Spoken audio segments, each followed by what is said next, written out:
Everything working? I surely hope so. Anyways, how's it going, everybody? I'm back at for probably not a very long stream, but a stream nonetheless here on a Saturday night. And, well, I'm going to be probably doing more of the same like we did last night, and that's discuss stuff as well as tier lists and such. I always keep having to look right here because sometimes people say I'm going bald right here, but no, that's just from where I've had the headphones right there. It just smooths my hair down to the point where it just makes it look like it's bald. But I'm not going bald. At least I hope I'm not going bald. Otherwise, that's going to suck. Son of a whore. But how is everybody doing on this Saturday night? Should be joined by Boss Antelope here at any moment, I would think.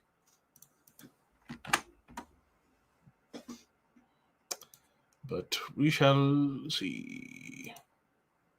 Hey, Ricky. Damn, a 5 a.m. shift? That blows.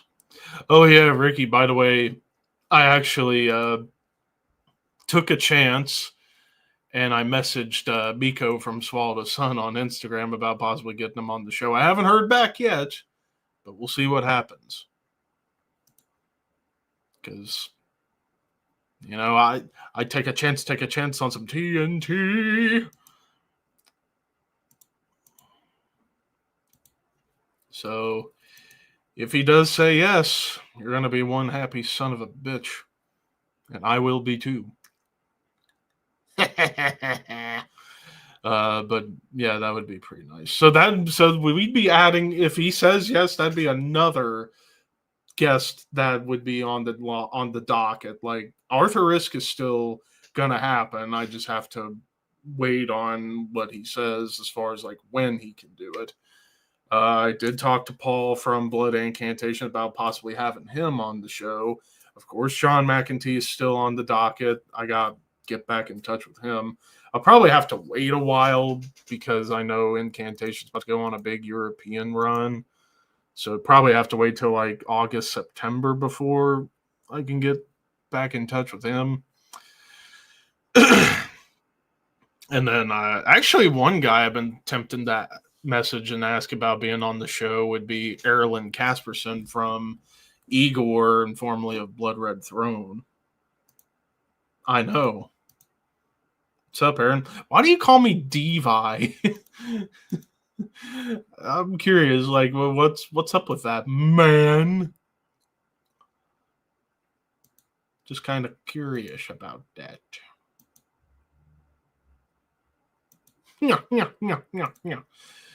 But anyways, if anybody that's watching wants to throw out some band versus band suggestions, go ahead while I wait for Boss Antelope if he shows up so we can do some tier lists. I see Ricardo.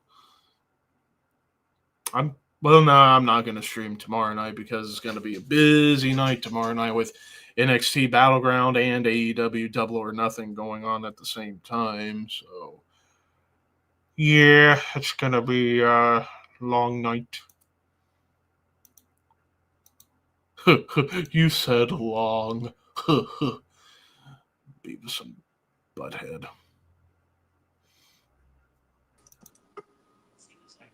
Hi. Boss! Hi, I'm finally here. Hooray. Yay me. It's about time the kid got here. Dude, it's near the end of the school year. It's busy. It's frantic. We had to throw away a fuck ton of trash bags. Like, Jesus Christ, it's ridiculous. Dumb. Mm-hmm. And yes, I'm not wearing black for once. So, I am. I got my maiden shirt on. Power Slave shirt? Yeah, the lightning circle one. That's pretty cool. Actually, I have a shirt I want to show you that I got when I saw Napalm Death. BRB. Okie dokie. Artichoke.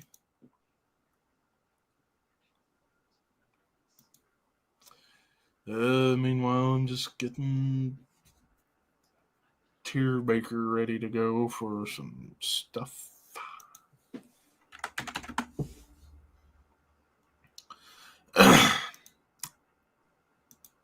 Now, unfortunately, they didn't have a large left. They only have like 2XL XL. and a large. But I have my painkiller shirt's a large or an extra large too. But yeah, that's pretty fucking cool if you ask me. Are they gonna be? Yeah, they're nowhere near me, so. Ah, that sucks, dude. They were fucking killer live.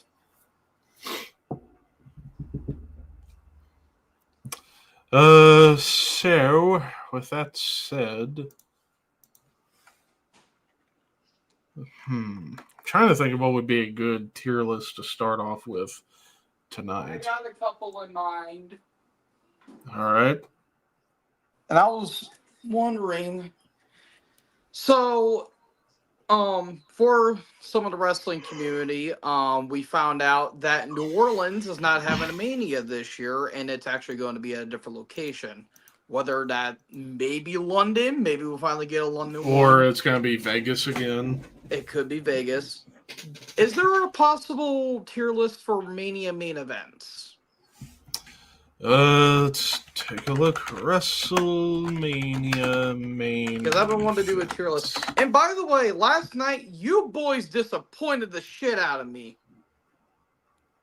You've never seen A Nightmare Before Christmas? I've never gotten around to watching it.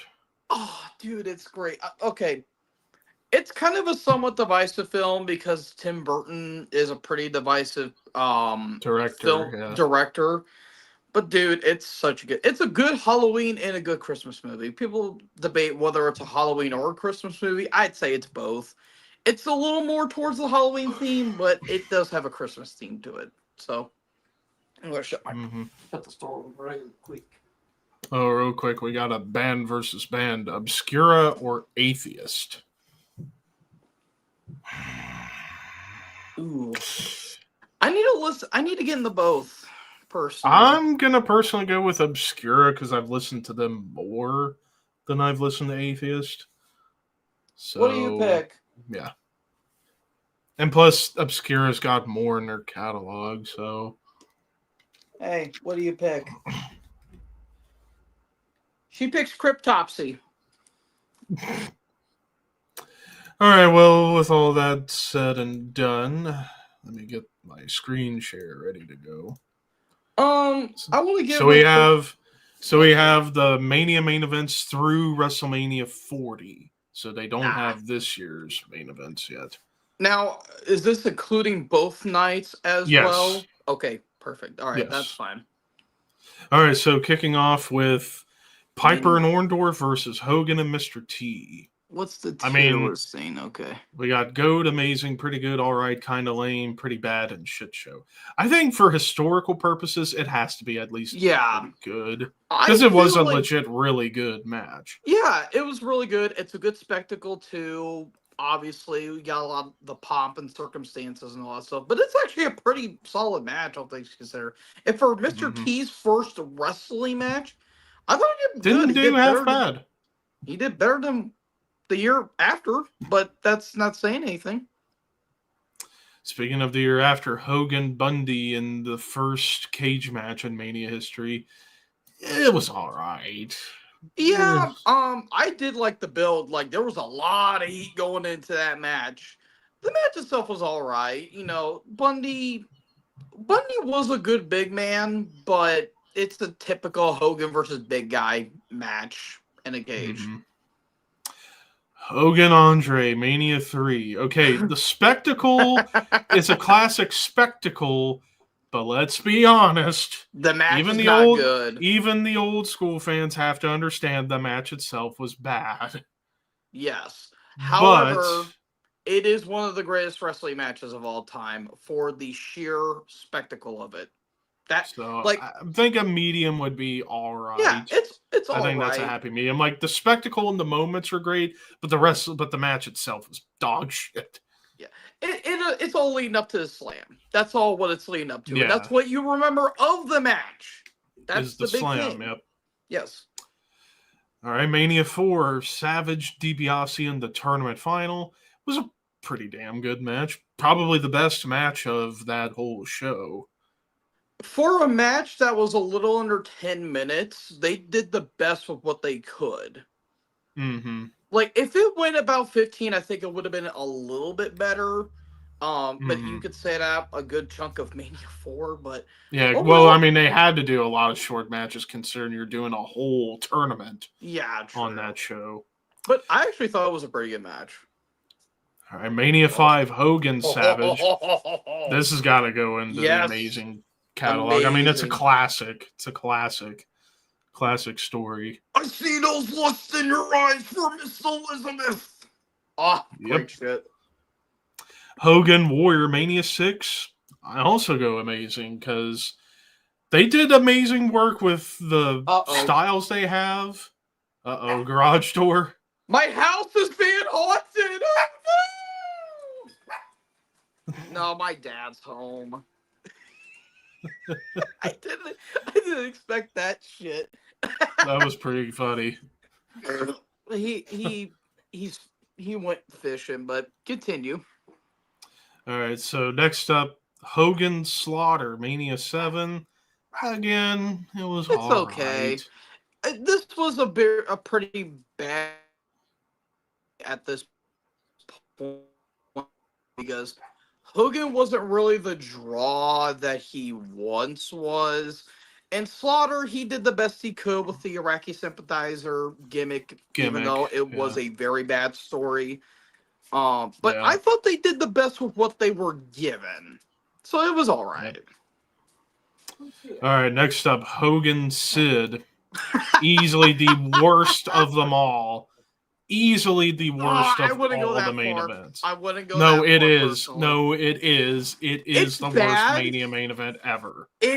Okay, it is bad, but I will say it did have a big fight feel to it. I'll give him that.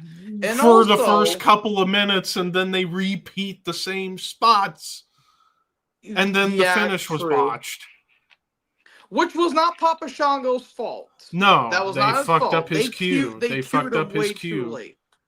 Yeah. Yep. And another thing too, before we move on to Mania 9, if Hogan and Flair was planned to be the match, we would have gotten. We'd be talking about a top. We'd be talking about a top 10 Mania main event up to this point. We would have, but we would have gotten Savage and Jake and Sid versus Taker. Yeah. And since they were building up Sid at that point, Sid could have probably beaten Taker at this Mania.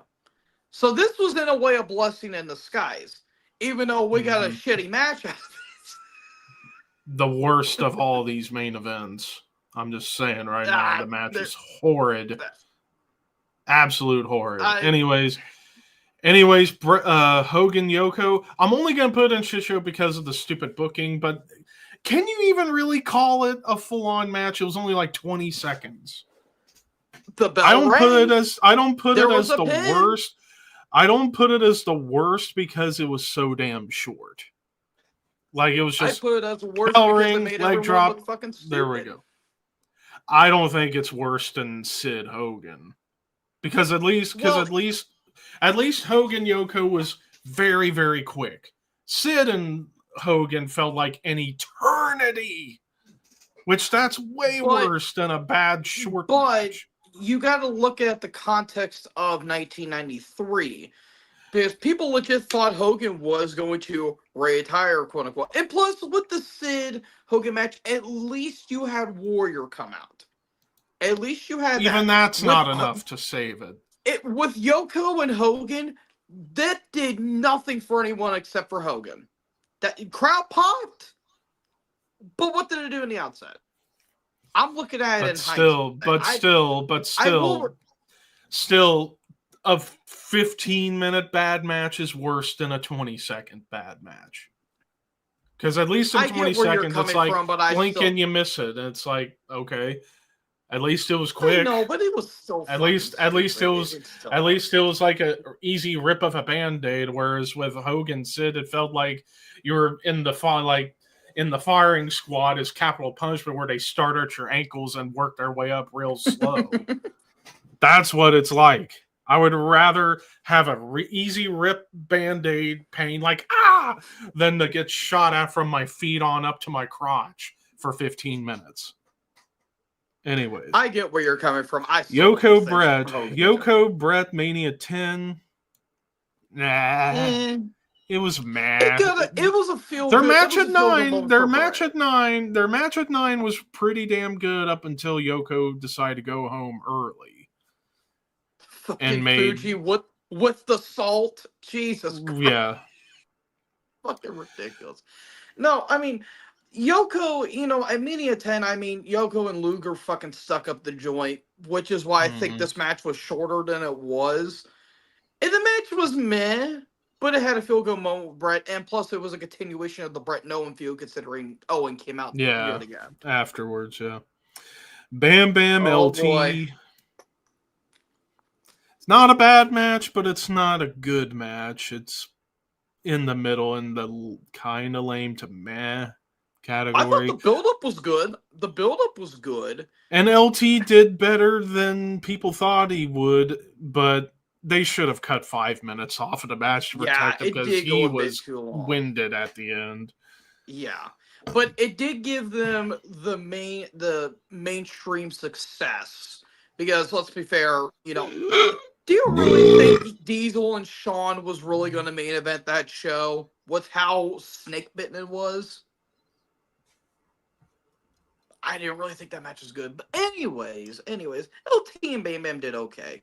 They did good for what they were given.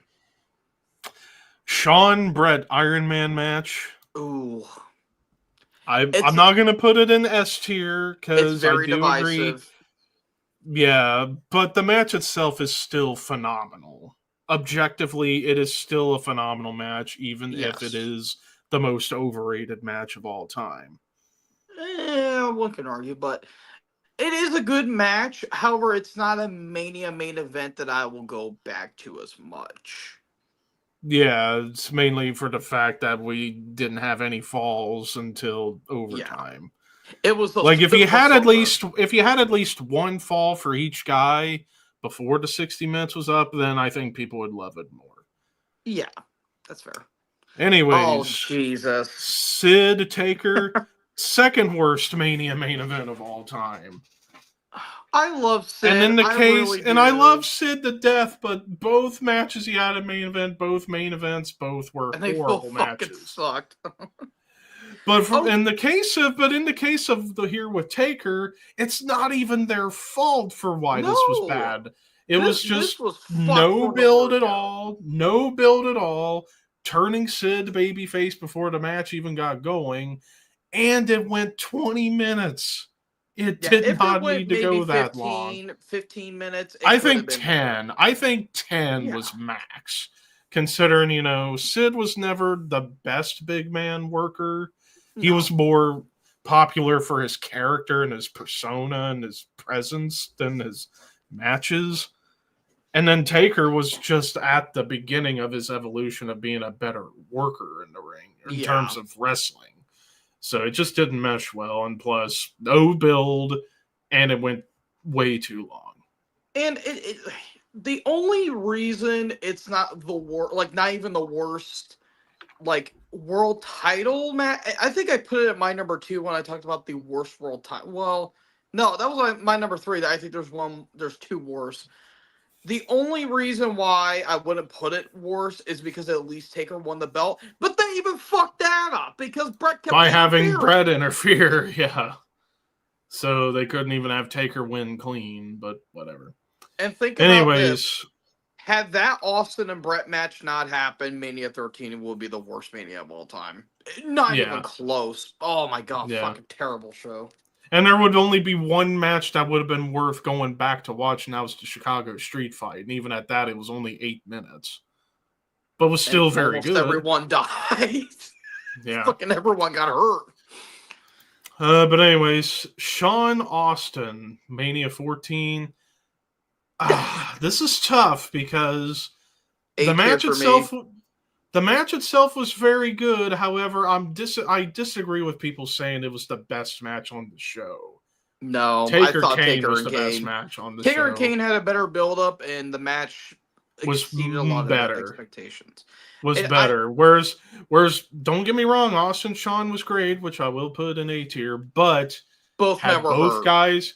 Yeah, but both guys were hurt. Where you rewind to their match at King of the Ring the year before, Yes. infinitely better, and they were Yes. both healthy despite a non-conclusive finish. Yeah. I think with the neck injury that Austin had, that really did limit him, even though it was one of his bigger strengths because of that brawling type. But And then with Sean, but you can tell with the Sean hurt didn't. back, I'm not buying that Hey, shit. don't. No. Boss. Look at what Sean was going through at that time. Look at what he's going through at that time. Scott will agree with me. No, he will not. Yes, no, he will will not. No, he will not. I'll ask him. I will ask him at this point. Hold up. Yes, he was a dick, but he was legit hurt at this point. I'm just fucking with you, dude. I call bullshit. You're trying to get at me back for the Venom Bathory debate, and I'm right. You're wrong. That horse has left the barn. To quote Jim Cornette, that horse has left the barn. You have your opinions. I have mine. It's not an opinion. It's a fact. Opinion. It's not. Hey guys, you want to play some baseball? Excuse me. Anyways, Mania 15. Mania 15. Rock Austin won. B. I put a B personally. It's a good match, but I've always I think it's a fan. I think it's a. No. Their weakest match was 19. I just got lightheaded from that shit. Oh my god. I know people say 19's their weakest. I honestly it's still really good. It's 19 is still really good, but it's easily the weakest of their 3 Mania matches. Mania 15 was awesome, and if not for this match if not, will you let me finish, mister? No. If it weren't for this match, Mania 15 would have been the worst Mania of all time. If this match wasn't on the card. That is a strong debate. Although I did like X-Pac versus Shane. I thought that was the only other watchable match on the show. And yet that was really good too, but anyway. Yeah. Think about it. There was 2 shows that Shane McMahon was on. That was arguably the best one. It was this one and him versus Test at SummerSlam that year. Yeah. Fuck. What the fuck? But yeah, I do agree their match at Backlash the month after was a little bit better. But this Mania 15 match was still fantastic. Yeah. All right, the McMahons in every corner. Disappointing. Lame. If it should have been Rock and Triple H. If you wanted to have Foley and Big Show be in there, Foley should have won the belt. Foley be in Rock's corner, Big Show in Triple H's corner. Or you can, or if you were gonna do it with this 4-way and have Foley in the match, Foley should have won the belt. Yes. Even if he was gonna vacate it the next night, he should have won the belt if you had to have him in this match. And Rock should have gone over, and then you can do the match at Backlash. Because Austin wasn't cleared by this point, even though wasn't he at Access?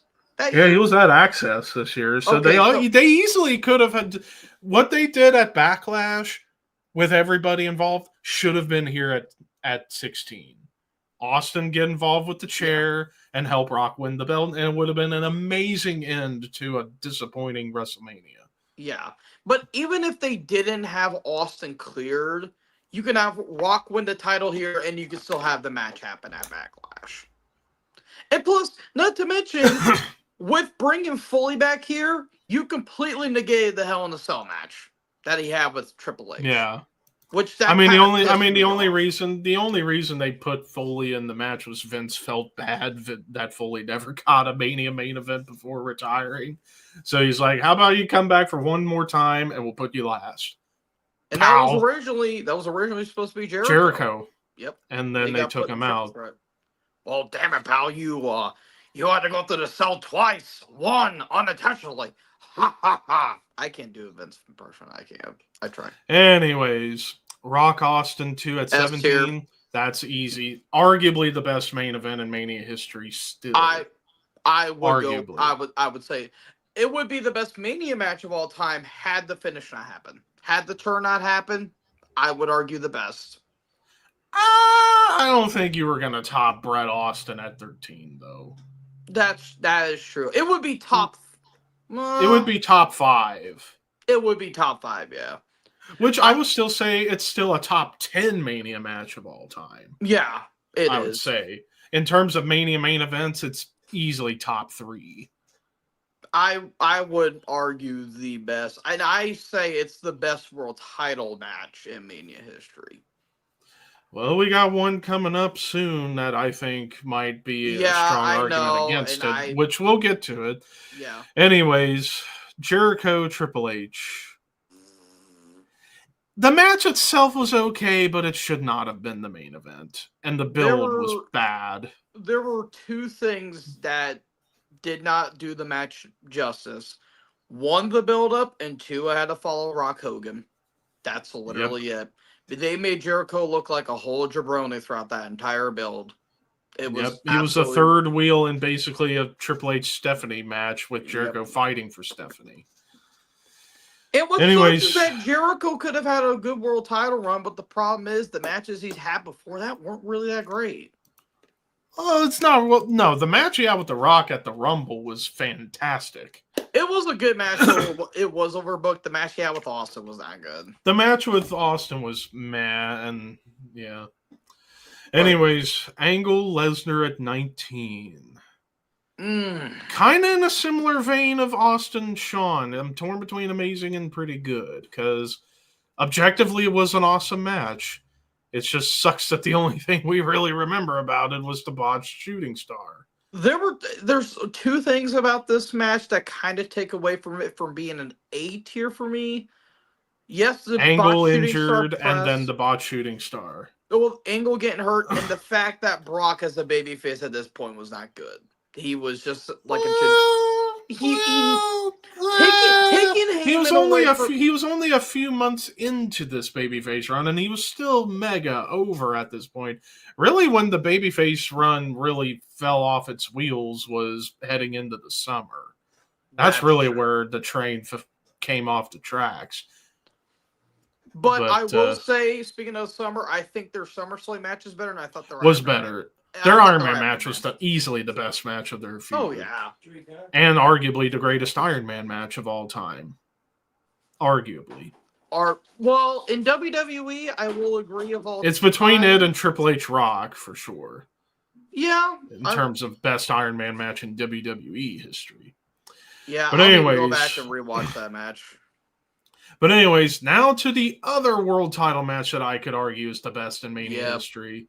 Yeah, and arguably, and I will actually go ahead and say the greatest triple threat match of all time. Yep. Triple H, Shawn, and Benoit. Even though we know WWE can't celebrate this match anymore, but it doesn't take away from the fact the match was a classic.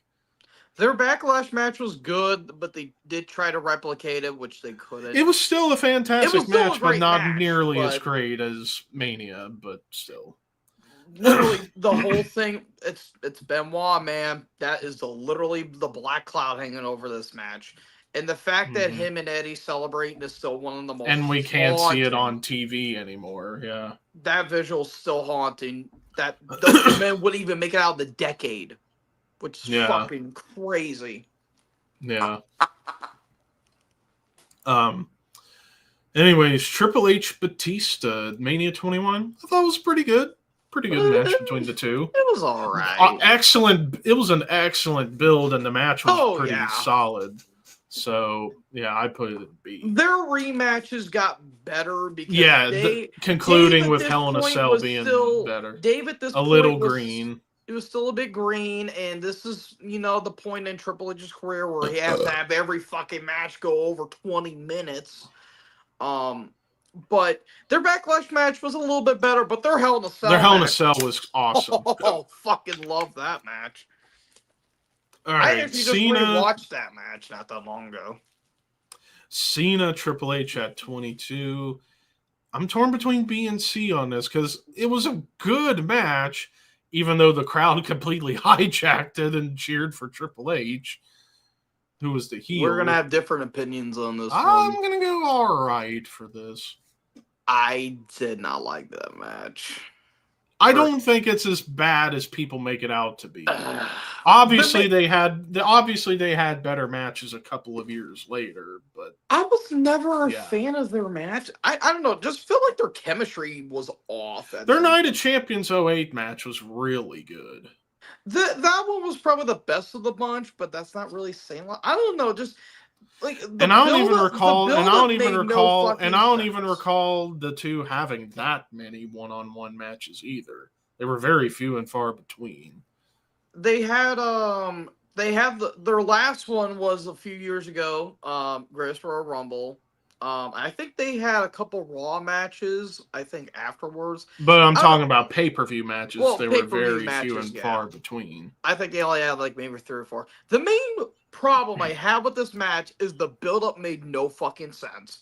You had Triple H, who was this dominant guy, and you had Cena, the underdog, when it's completely reversed, where Cena was winning all the time, and Triple H was getting his ass kicked almost every other week. He didn't make the Chamber. He lost the Rumble. He got beat by Flair. He got beat by JR. He lost to Batista 3 times. But was he just resting on his laurels? Thank you. I couldn't think laurels. Yeah. Laurels. I was thinking morals. I'm like, that's not the right word. Resting on laurels. Yeah. Resting on laurels. Yeah, I just wasn't a fan of the match. Anyways, it should have been Edge. It should have been Edge. That's all I'm gonna say. Yeah. But then again, are you going to sacrifice the hardcore match with Edge and Foley? That was legit the best match on this show. Biggest heel going into that Mania. Anyways, Cena Shawn at 23. I put it in S tier. Even though they had a much better match a few weeks later, the match at Mania was still fantastic. It's between S and A. I don't know. I'll put it in A. I wouldn't quite go S tier for me, personally. I still think it's a great main event, though. And probably the best match of that Mania, too. I think it is. Batista Taker's a close second, but I still say Cena and Shawn was just a tiny bit better. All right, speaking of Taker, Edge. That's another A tier, awesome yeah, match. I will agree. And even though it's still kind of surprising that this was the main event, considering they could have went Big Show Mayweather to main event, they could have went Orton, Shawn, Cena, Triple H, Flair and Shawn. I think was what should have main evented the show, but no issue with Taker and Edge being the main event. I said it on the Shadow Club podcast, and I'll say it again. The story going into Flair and Shawn was only a 1-month build. This has been going on for almost a year. And Edge deserved this main event more than anything. Because he was the biggest heel. No offense to Flair. I've got nothing against Flair. But at the same time, this was Edge's moment. But they have better matches. Their TLC match was fantastic. Yeah, Hell in a Cell. Oh, yeah, that's still a top 3 Hell in a Cell match. Yeah. Oh, here we go. Fuck that match. Enough said. Moving on, we've spoken about it enough. I hate that Anyways, match. Shawn Taker 26. That's an S tier for sure. Yeah. Even though it's not as good as the 25 match, but the build was better. I would still It kind of equals out. It kind of equals out to 25 a little bit. I still say it's the 3rd best Taker Shawn match between 25 and their Hell in a Cell match. Yeah, definitely. Oh, Cena God. Miz. I'm not going to quite put an F, but it was a bad match. It's a glorified Raw main event. That was the entirety of 27. It was a glorified Raw. That's literally it. Yeah. Except for Triple H Taker. It was a glorified 3-hour Raw. Mm-hmm. And plus, you sacrificed this main event to build up to the next year's main event. At least it was sacrificed for another WrestleMania, at least. That's true. And plus, Miz doesn't even remember this match because he got knocked Nah, out. because he got knocked loopy. He got And you knocked know what? It's loopy. probably for the better. It's probably for the Yeah. best. Speaking of that next main event, Cena Rock, I'm going A tier because I think they had a damn good match that a lot of Big people fight don't feel. talk about very much anymore. It's like, yeah, it got overshadowed from Hell in a Cell with Taker and Triple H, but it was still the right call putting this match on last. And they put on an excellent match. And They honestly, did. hot take, this is better than Rock Hogan. In terms of the match itself, it's Match much better itself, than Rock yes. Hogan. Crowd wise, no. Crowd wise, no, but I'm focusing primarily on the match quality Match itself. wise, It was yes. far better than Rock Match Hogan. wise, I will agree, but crowd wise, no. Yeah, no, Because Rock Cena's styles meshed better than Rock Hogan's styles. Yeah, I remember watching this match because this was actually the first Mania I remember watching live. I didn't watch all of it full. I didn't watch Taker and Triple H. But I did see this and match. then And I even liked it. right before this, you had Punk Jericho, which was another great match on the show, but they had a much better match the following pay-per-view. A good match, but unfortunately had to come after Hell in a Cell. I do remember that one, but yeah, I remember really liking this match, and I'm like, okay, cool. The next one's gonna be great, right? Right? Well, the 10-man tag. Well, who was going to expect that match to be any count anyways? I'm not talking about that. I'm talking about the other next year's main event. We're going to.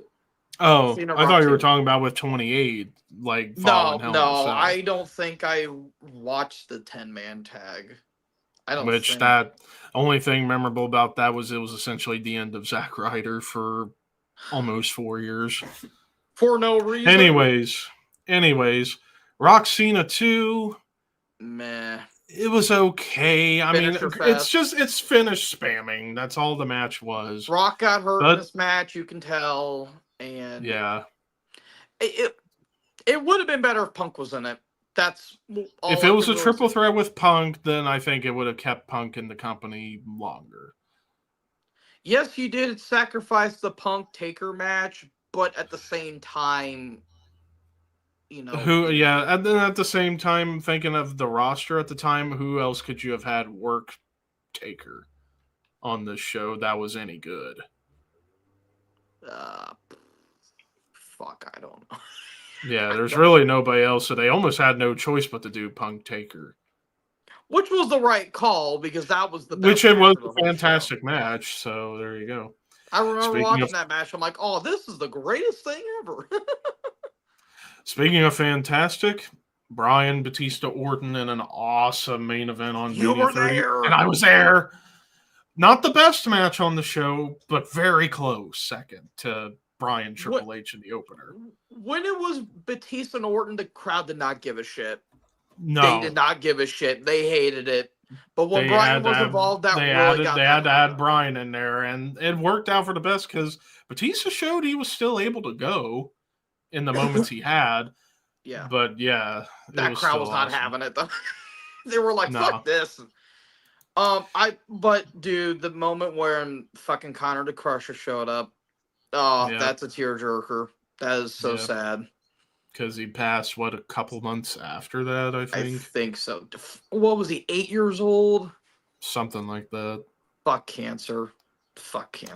Next up, Brock, Roman, and Rollins. I put it pretty good.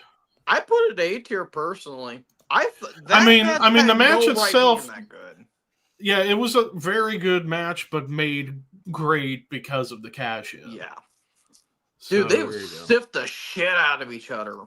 And this was this and their last man standing matches are like the two at SummerSlam are really the best, the only matches between the two worth going back to watch. And so it was their first and last. Yeah. Oh boy, we've talked about this match plenty of times. Not even worth going on about. I wouldn't say shit show personally. I put it in like E. It's a bad match. And I'll say the same with Roman Taker as well. I'd say F. That match is terrible. Oh my god, that match is so. That match. I don't think it's on the same level as Orton Triple H or Sid matches or whatever, but it's still a bad match. It's not going to disagree there. I put it like behind the Boss Man match as the worst Taker Mania match. That match was just so fucking depressing. I give Roman all the credit in the world, but even he couldn't save that match. But you had JR on commentary. He sounded like he couldn't give a shit. All right, next up, Brock Roman again. Lame. Yeah, it was a lame match, and you didn't put the belt on Roman. This period of Roman was so bad in terms so of frustrating. Too. Just put the fucking title on him. If you want Roman to be your champion, just put it on him on this show and just get it done and over with, and we'll move on from there. The only memorable things about this match was the 2 gashes that Roman had on his head and what happened backstage where Brock threw the title at Vince. Because Brock didn't want to keep the belt. He wanted to drop it to Roman, and but he didn't give a shit. He was like, fuck this. And they couldn't why even drop it at Saudi, for God's sake. No. Couldn't even have him drop it in the cage. Technically won that match. Yeah. Roman technically won that match, and yet it's still... Anyways. First lady main event, I'm putting it in B. I don't think it's as great as a lot of people say it was. It was still a really good match, but unfortunately, you had to wait 8 hours. Show. You had to wait 8 hours for it, and the finish was botched. Yeah, and there was a couple awkward looking spots. That one spot where Rousey got drop kick looked like she landed on her head. Ooh, that did look rough. Well, not sense to her, but we can't have nice things. But yeah, the crowd popped when Becky won, but it's like they were just happy they were able to go home. Yeah, and I know one of my friends, Kyle, disagrees with them doing the 2-night WrestleManias. Thank God they did, because with how long this show was and how fucking tiring it was, thank God we have 2-night WrestleManias now. She freaking ripped her damn toy and she's eating a stuffing, dork. Anyways. All right, Taker AJ, that's A tier. No questions asked. It's, in terms of cinematic perfect end for the perfect end of Taker's career was this. Mm-hmm. Great shit. And then meanwhile, the night 2 main event with Brock Drew. I put it in C, personally. If there was a crowd there, obviously it would have been better, but they had to work with what they had. Brock didn't give a shit. I don't blame him personally, because I think if there was a crowd, he would have cared and he would have loved no doubt. No doubt. But since there was, you could definitely tell. You could tell in the build-up, Brock really liked Drew. Yeah, but in the build-up, like you could tell their chemistry. They were if there was a crowd and the match was at least 10 minutes, I think it could have gone to A tier probably. It probably would have been an A tier match, but with everything that happened, it was just a finisher fest, and Brock went in there 5 minutes to do the job. And didn't see him again for a year and a half. You'll become a Viking in about a year and a half.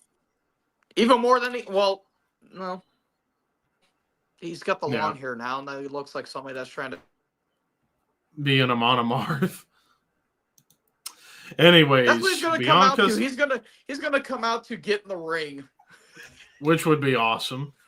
Anyways, Sasha, Bianca, 9-1-37. A tier. A. It's an awesome match. Great. And shitty build, but great match. Yeah.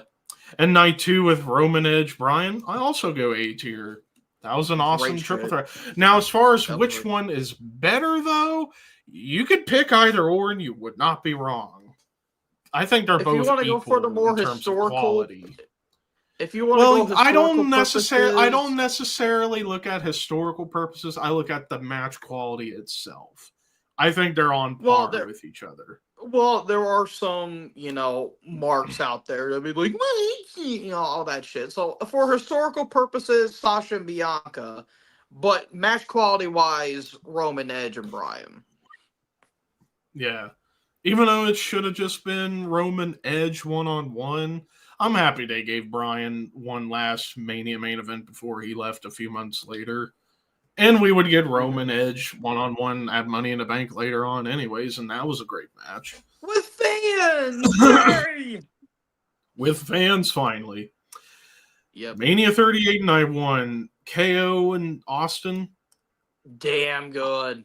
That awesome match stuff. had no... Austin at that age, he took a bump on the fucking concrete. Took a suplex on concrete. Yeah. I mean, it was pretty much a squash, all things considered, but it was fucking entertaining. KO still got plenty of offense in, but... Well, yeah, it was kind of like a 60-40 awesome. And again, hot take, far better than the match he had against The Rock at 19. So there you go. All right, and then night 2 of 38, Roman Brock again. Yeah. It was all right. It was, again, finish spamming. Yeah, not to mention, too, like, I think a Roman shoulder popped out during this match, and he popped it back in, so the finish was a bit anticlimactic. Yeah. But the build-up was so fucking wonky, because you had Roman cost Brock the title at the Rumble, which I was there, but then Brock wins the title at the Chamber back, and Roman wins the title from Brock. So what was the point of having Brock drop the title if he was... The whole thing was obviously Roman was going to have the belt long term, so you might as well give both belts to him. I know, but what was the point of having Brock drop it to Lashley if Brock was going to win and then to get it back? Yeah, I agree. That was, you kind of had to do him dropping to Lashley to have fuel for the heat of the feud. Otherwise, what else could they really have done to add heat to the match? You could have had Brock say, "Hey, no matter if I'm champion." Other than Roman screwing Brock over at the Rumble, and then Brock has to win the Rumble to get a shot back, and then decide, you know what, I'm going to use my Rumble win to go in the Chamber and win the belt, and he does, and then title unification happens. I think it worked out fine. I think what they could have done is Brock saying, "You know what? No matter if I retain the title or not, I'm going to be in the Rumble. No matter if he wins or loses." I felt like they could have just done it better, in my opinion. Anyways, Mania 39, Usos, KO, Sammy. That's S tier. Best traditional tag team match in Mania history. Yep. God, dude, that crowd went fucking nuts. Oh my god. I still get goosebumps. Yeah. And then Roman Cody won.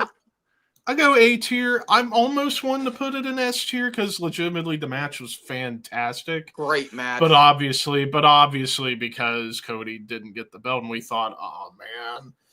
I thought it was, me personally, I thought it was funny. Seeing little bit, yeah. Cody fans have a meltdown, and then the rubber chicken comes down. Oh, great shit. Gets thrown into the ring. And now, finally, Mania 40. So first up, the big tag match. I'm torn between A and B on this, because granted, it was long, but it was great. It went about 10 minutes too long. 10 minutes too long, but the match was legitimately great. And Rock proved he can still go. Rock proved he can still go even in his early 50s. Yeah. Which makes me wonder why he doesn't now want to do the match with Roman now. Like, I thought they were going to build that up. But no, that didn't I think we all thought. But, I mean, there's still time, obviously. Yeah. Because I don't see Rock never going away. I mean he's only going to show up here and there. So, but anyways... Roman Cody 2, that's S tier. Yeah. That, in terms of probably the best Mania main event of the last decade, you could make an argument that is the best main event in Mania in the last decade. The It match was their- itself, was their- in terms of the wrestling, was still awesome. But what we remember, it's the overbooked story of it, and that's It what was makes their it version a of classic. Endgame. Their version of Endgame. Like, yeah, Mania 39, Infinity War, Mania 40, Endgame, and you couldn't have done it better. Yeah. And Fucking I'll Taker be honest, showed up. and I'll be No honest, one thought Taker was gonna show up. we all thought it was Stone Cold, but It was. It was supposed it to was be Austin. They supposed just to, never but came to just agreement. couldn't to come to an agreement. But I'm glad they did get Taker, and it kind of poetic to have Taker, considering his They had history with history. Roman, So there you go with that. But yeah, and I'm one of the few people who agrees with having Cody lose at 39 and then come back a year later to get the belt. Yeah. It just made, because you wanted people to still be all for Cody, and thank God they were all for Cody. And now that he's back and he got a giant pop tonight, there's no reason to turn him heel. There's really no reason to turn him heel. At some point. At some point, they probably will, but there's no. As They long should as have you, turned him heel as in long, AEW. as long as the crowd still loves Cody and he's still getting big pops, there's no need to turn him heel anytime soon. Yeah. The only reason you would ever really turn him heel in WWE is if you have like 60% boos in the crowd consistently, which he hasn't. Yeah, he had a little bit in the SmackDown before Mania with Cena, but he got the crowd back on his side. But then obviously when Mania happened, because it's smart mark territory, they were going for Cena. Now, since 41 isn't on here, where would you rank the two Mania main events from 41? The triple threat with Punk, Rollins, and Roman would go in amazing, and Cena Cody would be in kind of lame. Yeah, I would honestly say the triple threat in S tier. I fucking love that match. I knew that match was going to be fantastic, and I called the finish. I called that ending. I think a lot of us called the finish. A lot of us did. Cena Cody, oh dude, it doesn't get like better the match, age. like it does not. The wrestling itself was decent, but the finish fell very, very flat. Once Travis Scott came down, my God, that and it's not even really. It's not even really so much Travis Scott. It's more, you have Cody kick out of a bunch of AAs only to be beat by a belt shot. A low blow, a low blow into a belt shot. Very contrived. Like, oh, am I gonna hit him or not? It's like, dude, you had to go to war with the fucking bloodline, and you're afraid to hit a guy in his 50s? What, are you going to commit adultery? All right, so Can what was the other for assault to the elderly? So what was the other list you wanted to try, if it's on here? Well, since SummerSlam's coming up, SummerSlam main events. All right, let's see. Does it go up to? It only goes up to 2023. It looks like, so they don't have. I can make it work. Cody Solo. Yeah. All right. So anyway, kicking off. Well, before we get into that, where would you put Cody Solo? Probably B. Like, the match was pretty good, but obviously what we remember most is Roman's big return. Yeah. The main kind of complaint I have with this is I just didn't buy Solo as a main event guy personally. I don't know. Yeah. I just felt like he didn't really come into his own with that thing. Like, I felt like Jacob Fatu was the leader of the whole thing. Mm-hmm. But that's just how I am.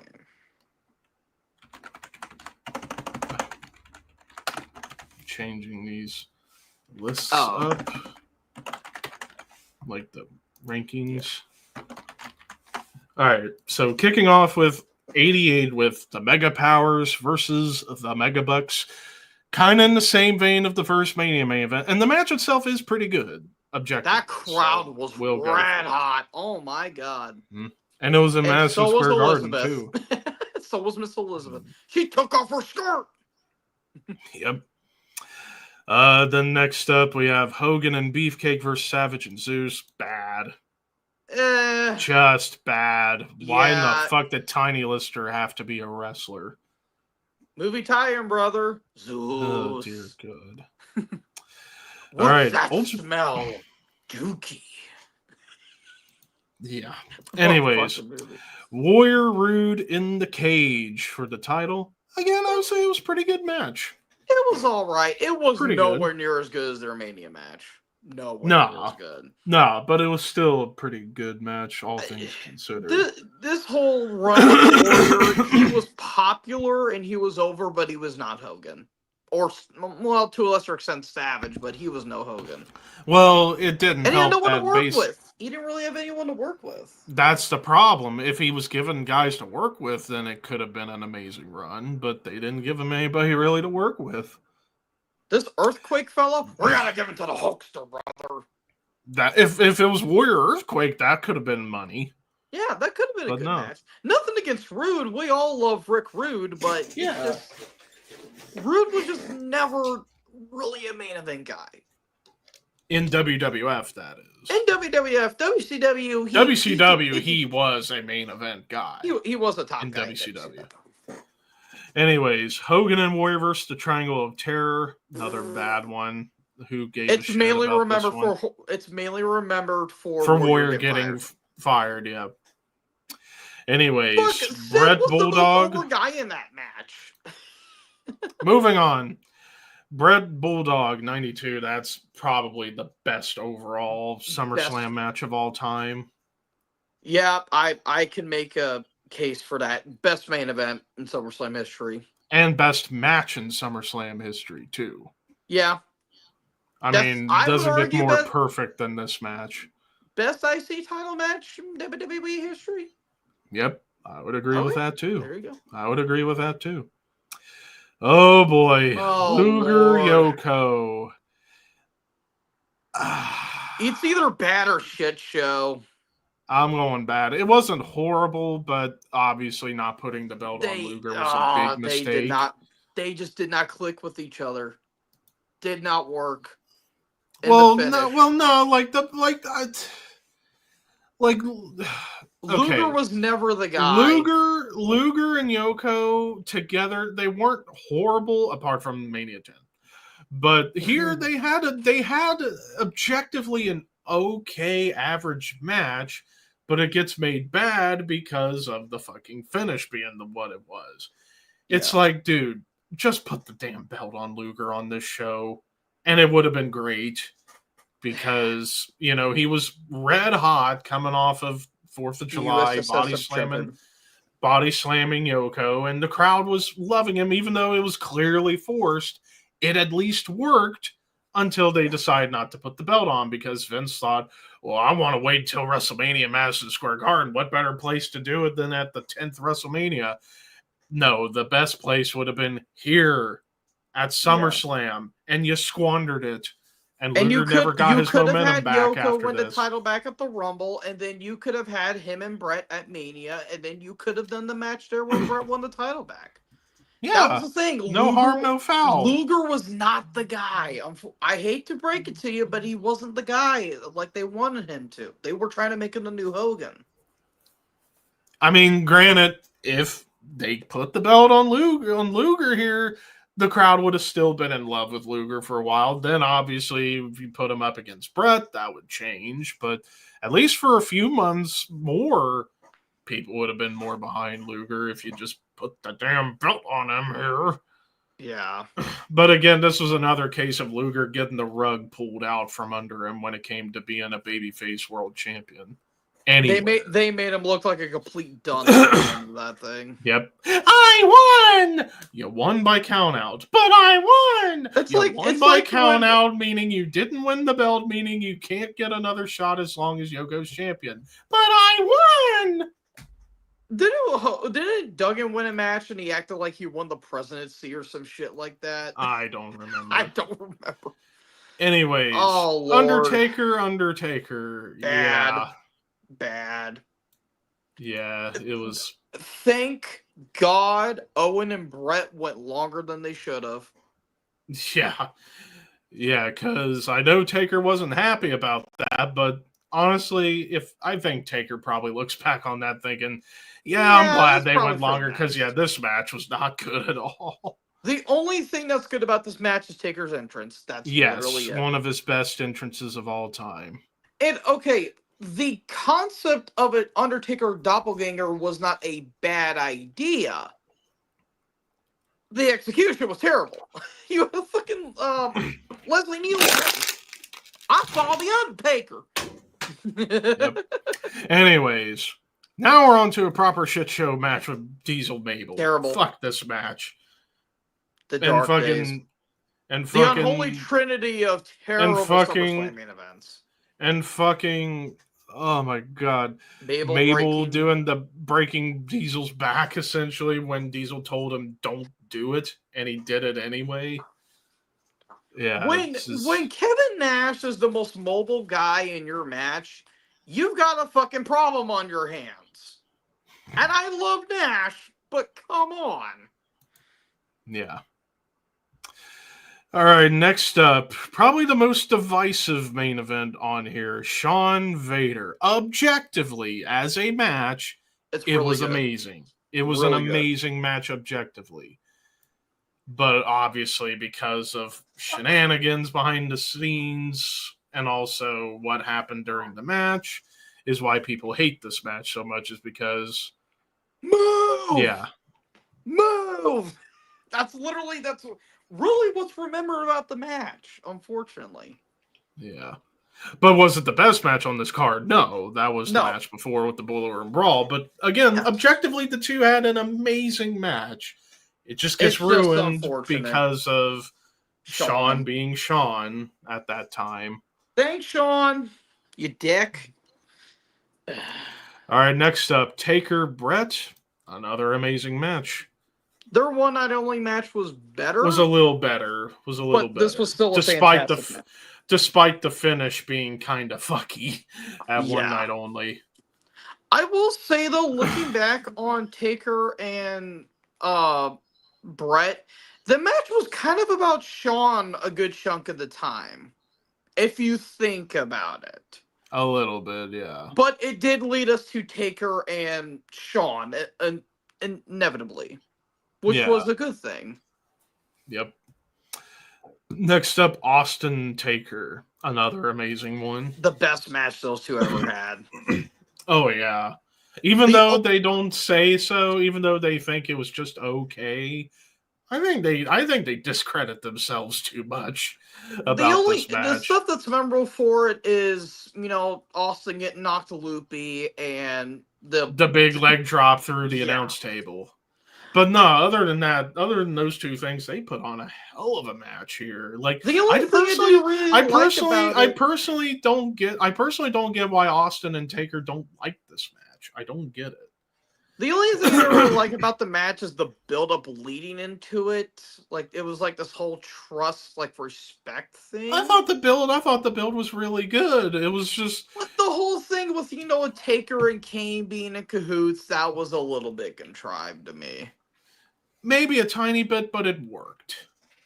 Yeah, it worked. That's all that matters. As long as it Taker worked. Turning heel. So yeah. Anyways, triple threat, Austin, Triple H, Foley. It was all right. Like, the match itself was solid enough. It's just, unfortunately, and I know there's so many different stories about why Triple H didn't get the belt here. Like, there's rumors about that Austin didn't want to drop it to Triple H here because of personal issues. I think that's bullshit. Because Triple H flat out said Austin was one of the guys Hunter would go to for advice during this time. And then I think the biggest reason why they decide not to put Triple H as champion was because of Jesse Ventura not wanting to raise the hand of a heel. I think that's a lot more plausible. Hence why they put Foley in the match to win.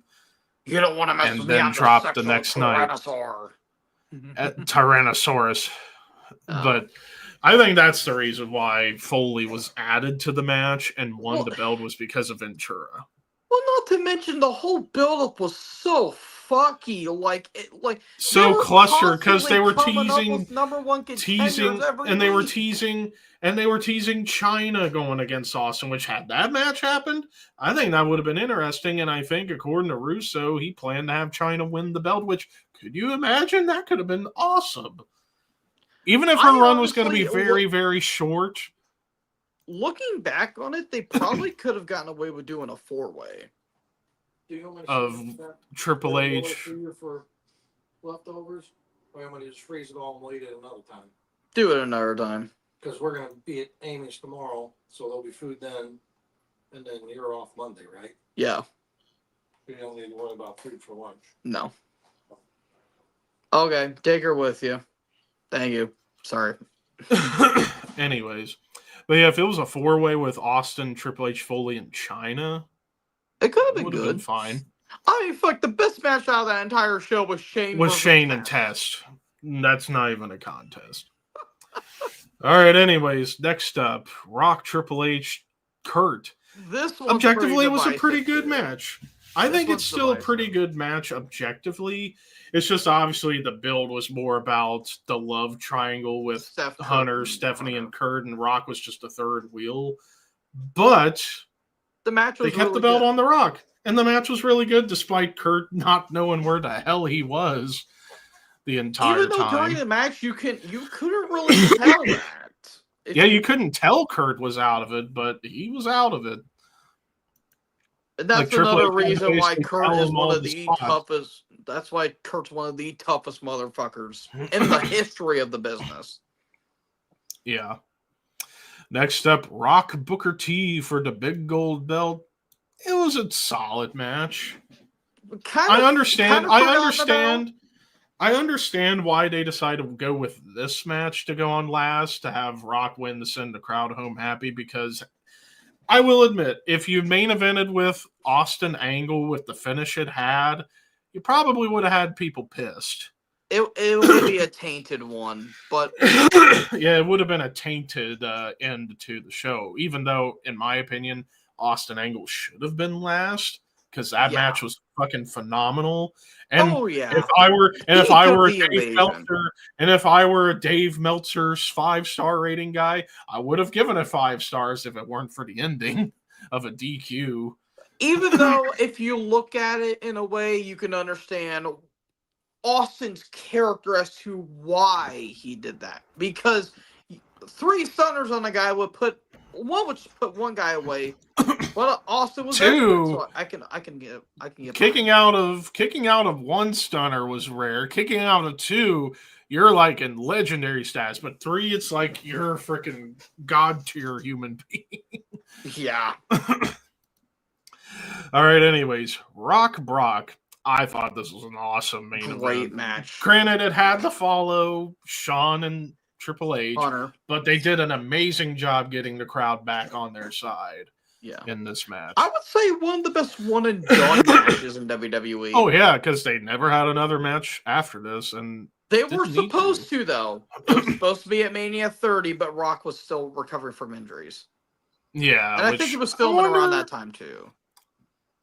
Yeah, well, I don't think it was really filming because he was obviously there.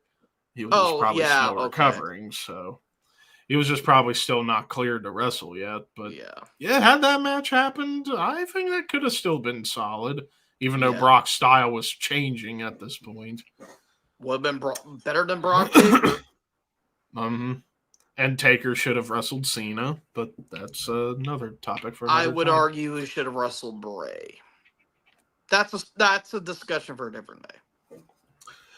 Or honestly, no, wait. Brock should have wrestled Batista at 30.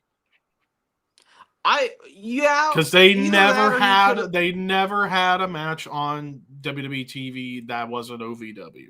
Yeah, which is still surprising. You could Brock should have wrestled Cena at Mania 30. You could make an argument, but I'd say wait until they did the SummerSlam squash to do that, but that's just me. Anyways, second ever chamber match. Objectively, the match was okay, but not putting the belt on Goldberg here. I hate this fucking match so much. I was rewatching it, one day when I was cleaning, there's two, besides the obvious one with Goldberg not winning. The only complaint, literally the only complaint I had of the match is way too fucking short. Way too short. Yeah, it was way too short for a chamber match. However, if Goldberg would have just beat everyone, we'd be talking about the best chamber SummerSlam performance of all time. And one of the best chamber matches. But since that ending happened, complete fucking done. Complete. And Triple H was hurt. Torn groin. And some biker shorts. All right, next up, Benoit Orton in 04. Awesome match. The match that never happened. According it was to a WWE. Great match, though. It was an awesome match. Easily the best match on this show. Bizarro world. And Benoit got booed. He got booed in this match. Along with every babyface at that SummerSlam got booed. Yeah, because Toronto's fucking weird. Edge got booed. Fucking Matt Hardy got booed. And a storyline where this guy and the crowd were doing and the crowd was doing the wave during Undertaker's match. They booed Eugene out of his shoes. Oh, and that brutal. killed Eugene's momentum. All right, anyways, moving on to Hogan Shawn. Oh my Objectively, God. Okay, hang on. Objectively, it's a good match. Objectively, it was good, but we remember it for Shawn's overselling. And you know what? I'm on Shawn's side on this whole thing. I am too. Hogan not wanting to work Shawn for more than one match. Fuck you. Yes. So I don't blame Shawn for overselling to make Hogan look like an idiot. I never blamed Shawn for it too. And think about it. This was Shawn when he changed as a human being by this point. Yeah, he was not really a dick by this point. He wasn't really an asshole anymore. And in this case, the one time where he is acting like an asshole, it was for the right reasons. You're going up against the biggest politic in wrestling history. The biggest politician in wrestling history. Yeah. Like, Hogan didn't want to do more than just one match. Yeah, because then he had back problems, quote unquote, or some shit. Yeah. Dude, Shawn made Mr. Perfect selling look like fucking Bret Hart. It was amazing. And the funny thing is, too, Hogan bled like a stuffed pig in that match. He did. Oh, when the blood got in his eyes, it looked gross. Yeah. All right, next up, Cena Edge in 06. It was okay. It was okay. Solid match, but it was disappointing. I will give it that. Yeah. Their TLC match. Thank God they had their TLC match a month later, which I still say is the best match those two had against each other. They had better matches after this. So yeah, they had better matches as the years went on from here. I mean, then again, TLC was the best that they ever had. With a close second being their last man standing match at Backlash. Yeah, I thought that was a great match. Oh, here we go. Cena Orton 1. Call me nuts. I'm putting it in amazing. Because it was the saving grace on this show. Easily the best match these two ever had. And that's saying nothing. It was an nothing. awesome match. I mean, they've had a couple ones that have come close, like the Iron Man match. Their I Quit match I liked. Match. Yeah. Like, both of those matches come close, but not... And even their TLC match was really good, too. Moments. But every other match that they had was mad to what the hell is going on. Yeah. But yeah, this match was awesome between the two. Dude, their Backlash match was so fucking silly. Such a silly match. It was silly, but it was very good. Better than it had any right to be. I was entertained, even though it was better than it had any right to be. Literally the only complaint, despite the overbookedness, it went too long. That's literally the only thing I had to complain about. A little too long, yeah. Yeah, maybe cut 5 minutes off and it would have been better. 5-10 maybe. Anyways, Taker Edge, Hell in a Cell. Finally, we get another top tier one. Oh, beautiful match. It's a TLC match inside Hell in a Cell. Mm-hmm. Great And shit. it was done to perfection. Speaking of TLC, Jeff Hardy Punk, that's another S tier I'd match. say yes. I would say Probably, I would say arguably the most best. underrated. I would say no, I don't think it's underrated at all. I think people rate this match appropriately. I would say the best one-on-one TLC match of all time. Better I than would Cena say. and Edge. Mm-hmm. Yep. That's a I would say the in terms of one-on-one TLC matches, okay. the best one of all time. It was the Not the feud best was TLC really match, good. period, but for one-on-one, it's incredible. The And feud the going build into up this was match amazing. was awesome. And Yeah. they had a great steel cage match shortly after this, and that's when Hardy left to go to Impact. I just watched that match. That was a great match. Yeah. Oh, here we go. Probably next to Vader, Shawn, the other most divisive main event of all time for SummerSlam. Team WWE, Team Nexus. Okay. If we take out the finish, the match itself was fantastic. For like a traditional Survivor Series type match, it was an awesome match objectively. However, Cena going over was the wrong call. Vince. The crowd would have gone home curious if the Nexus won.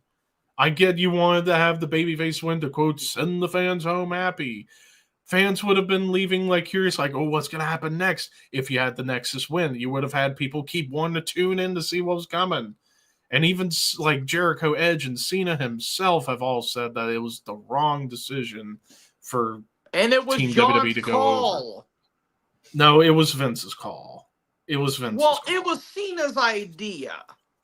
No, it was all Vince. It was not Cena's. I thought it was Cena's idea. It was all Vince. Oh, I've always heard all conflicting Vince. Stories. There's been urban legends of Cena coming up with the finish idea, but I don't believe that. I believe the majority where it was all Vince's call to, quote, send the fans home happy. So, me personally, I just didn't like this match. Brett had no business being in this match. No, he didn't. But I mean, I think Ricky Steamboat was supposed to be in this match too, but I think he suffered either a stroke or a brain aneurysm, and then Holly was supposed to be in the match, but then he got replaced by Daniel Bryan, who just got fired a few weeks ago.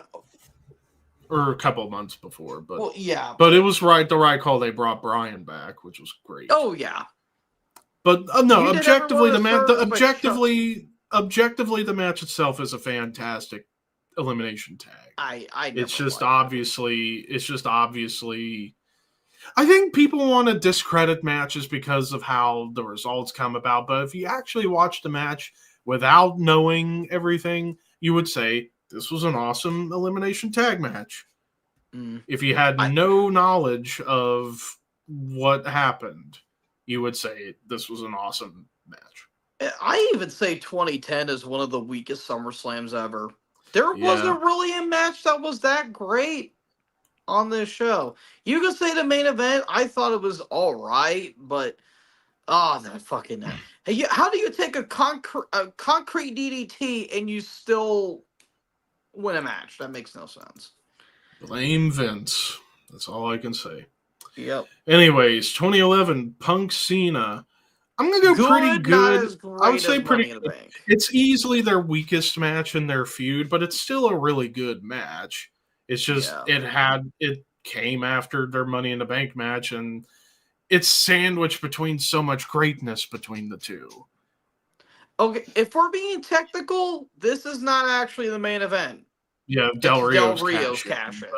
If we were including that, I would have put that bad because this whole thing fucked over the Summer of Punk. You had Nash being there for no reason, then it was supposed to lead to Nash and Punk, but that went nowhere. Then it led to Nash and Triple H in 2011. Yeah, all right. Let's simmer down here. Simmer down. All right, next up, Brock Triple H. Honestly, I think it's one of the more underrated SummerSlam main events. I think it was a pretty good match. I think it's forgettable, personally. I'll need to probably go back and rewatch it. I think it's an underrated match. I don't get why this match gets so much shit. Yeah, granted, they had a much better match at Mania 29, but I didn't even think that match was that good. Personally, I thought it was one of the better matches on that card. I thought their cage match they had at Extreme Rules was a lot better. I thought that was the weakest of their feud. I don't know. This match to me, I'll probably have to go back and rewatch it, but this one just didn't do anything for me. Because I thought the main event was the WWE title match, but then no, Punk can't. No, that was the match before. Yeah, Punk can't main event without Cena in some capacity being involved, or The Rock. Anyway, speaking of Cena Bryan 2013, fucking S-tier. Awesome match. I would say S tier personally. Well, the only reason I'm not putting it in S tier is because it got overshadowed by Punk and Brock going before them, and that was a far better match. Yeah. Even though this is phenomenal, and also Cena was injured.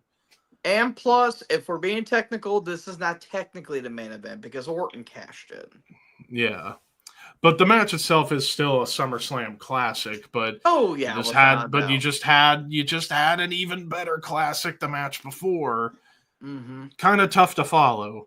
But at the same time, for them to follow up that match and still be great isn't. And plus, wasn't this the match where Bryan almost got dropped on his head? I can't remember, but I think they were about to do a power bomb or something off the top, and Cena went off the top rope, but Bryan hit his head. It's oh, no wonder he had neck problems. I can't remember. But anyways, next up, Suplex City was born. I'm gonna go ahead and put this in amazing because of the spectacle. I put it S tier. Fucking amazing. I'm not gonna put it in S tier, but I'm gonna put it in amazing because it's the greatest squash match in the history of wrestling. Oh, it's fucking hilarious. Holy crap. 16 suplexes Cena took in this match. Sheesh. Now this and you know what's crazy? You didn't need to feed Undertaker's streak to Brock to get him to this moment. Exactly. You did. I don't get why there are people who are defending. I don't get why there's people who defend Brock ending the streak in order to justify going after Cena. Brock looks like a fucking monster already. Exactly. He could just easily assert himself up against Cena and just be like, fuck everyone else. I'm getting the shot. No questions asked. Okay, you want to prove to me that you're better than me? Then go ahead. And then Suplex City's born. And just do that and don't give him the streak. And this is supposed to be Bryan Brock. But this actually worked in the outset of things because Super Cena died. Yeah, Super Cena was killed. We would get Bryan and Brock later on, a couple of years afterwards. But 2018 in a phenomenal match. Mm-hmm. Even though kind of odd booking, but I fucking love this match. Anyways, moving on to 2015, Brock Taker. I think it's a really good match. I'm not going to quite put it in amazing because I think also their Hell in a Cell match they had a couple months later was much better. But this was still a very good match between these two. Of course, the two things we remember, the ending with the Hell's Gate and Brock giving him the finger, but most of all, boom. That was not planned. That was actually not planned. That was an organic moment, and it was made into a GIF for generations to come. The only thing I can knock against this match is the finish. It was Taker with a low blow. No, not that. It's the fact that Taker had the Kimura on, and the bell rang, and the ref thought well, that was botched. That was botched, but the actual ending that did kill the crowd a little bit. That did kill them. It's like, ooh, I know why they did it, but I didn't like how. I think it was a fuck up. I think it was a fuck up on the timekeeper's part. Yeah, it did lead to the Hell in a Cell match, and they did redeem themselves after the terrible Mania match they had. Anyways, 2016, Brock, Randy Orton. It was Bleh. okay. It was okay to average. Of course, the only thing we remember is the ending where frickin' they wanted a blood finish, but they couldn't use a blade, and Orton volunteered, I'll take elbows. And got Okay, are you concussions. sure? Yeah, okay. Elbows, slice them open, and then get concussed and couldn't compete for a month and a half. I mean, Randy, you're a trooper for wanting to take the elbows, but dear Lord. And then Jericho confronting Brock backstage. Because he had no idea that was a planned spot. And allegedly, Brock kissed him on the forehead. Allegedly. And also, we know Jericho won the fight in the end. Mm-hmm. Who else out there can say that they get into a fight with Brock Lesnar or Goldberg and win both times? Only Jericho. Only Jericho. Yeah. All right, 2017, the four-way of Brock, Roman, Strowman, Amazing. Joe. Yeah, amazing. It was a carnage fatal four-way. Dude, Strowman was so fucking over in that match. They should have put the belt on him. That's literally the only. They should have put the belt on him or Joe in this match. More Strowman. I wouldn't say. Well, Joe honestly, because... well, they should have put the belt on Joe at Great Balls of Fire. If we're gonna be honest, he should have beaten Brock at that show. The problem with Joe at this point is that the injuries are starting to pile up for him. Well, not necessarily at this point. It would be after this, yes. Yeah, true. But in 2017, he was really healthy, so. Yeah, that's fair. 2018, Brock Roman, where Roman finally is coronated and it counts. It was all right. It was okay. It was. Yeah. The most over guy in the match was Braun, and he got the shit kicked out of him. Yeah. Anyways, Brock Rollins, 28 or 2017. Honestly, despite Rollins being mixed in terms of the crowd, great match. I thought it was a great main event. And then the Fiend feud happened. Speaking of the Fiend versus Strowman, terrible. That match was dog shit. Dude, you are insane. That match you was are bad. Insane. The only thing it's notable for is Roman returning. I think they had a fun fight. No, I'll go. All right, it's not boss. It's bad. It's not bad. It's bad. Just okay. It's just okay. The Bray Strowman feud was so. Oh, it was dumb. It was weird. I mean, I thought their swamp match was fun for what it was. I hated for a that cinematic match. I hate it. Okay, I'm gonna flat out say it. I don't get why people hate this feud. I don't get it. Because no one wanted. Because the Fiend was fucked. Okay. Yeah, the Firefly Funhouse was cool and all. The Fiend did not mean shit after that Hell in the Cell match with Seth. And after Goldberg. After the Saudi match with Goldberg, Fiend was done. No. Firefly Funhouse saved the Fiend. In some ways, it did. It did save it, and then it did save it, and then then Mania 37 happened. That was really. I was so sick of the Fiend at this point. It's just like, what the fuck are they doing? Like the whole thing with. Anyways, moving on. We've Roman gone down saved this it. That's rabbit all I'm hole. going to say. Roman saved it. Speaking of Roman. Anyways, Roman Cena in 2021, fucking awesome match. Probably better than their No Mercy 2017 say better than their match. Because at least even though that was a great match too. Clear-cut face. Mm-hmm. No. Amazing. Just for the spectacle of freaking lifting the ring up off the ground. I didn't see the match when it happened live. I was on vacation in Alabama at the beach, but I saw the pictures. I'm like, oh crap, SummerSlam was tonight. I looked at the pictures, see the ring up off the ground. I'm like, what the hell happened? So I went and found the clip. What the fuck? Dude, okay, if we're looking at it from a technical standpoint, it's not a good match because it's just Roman. It's supposed to be a brawl. It was a brawl, and that's all it needed to be. But I have not laughed so hard at a match in years. That match was so fucking funny. Fucking Heyman. Flying Jew. Sorry. Don't be sorry. I'm not sorry. I'm going to hell. But no, dude, that match had no right being that good. Fucking Brock laughed whenever somebody was like, just rub some dirt on it, and you could see Lesnar just dying. Yeah. Oh, that was great shit. All right, Fucking and then Theory comes in and he gets his they just shit fucking kicked. destroy him. Anyways, so and then 2023 with Roman and Jay, it was okay. Bleh. It was a big disappointment compared to the matches I they could had not before. get into that match. I honestly felt bad for James, who was there. Shout out to Weird Pro Wrestling. But the match itself was objectively okay, but in comparison to the matches they had in 2020, it's like night and day. Because their two matches they had in 2020, I think they were good.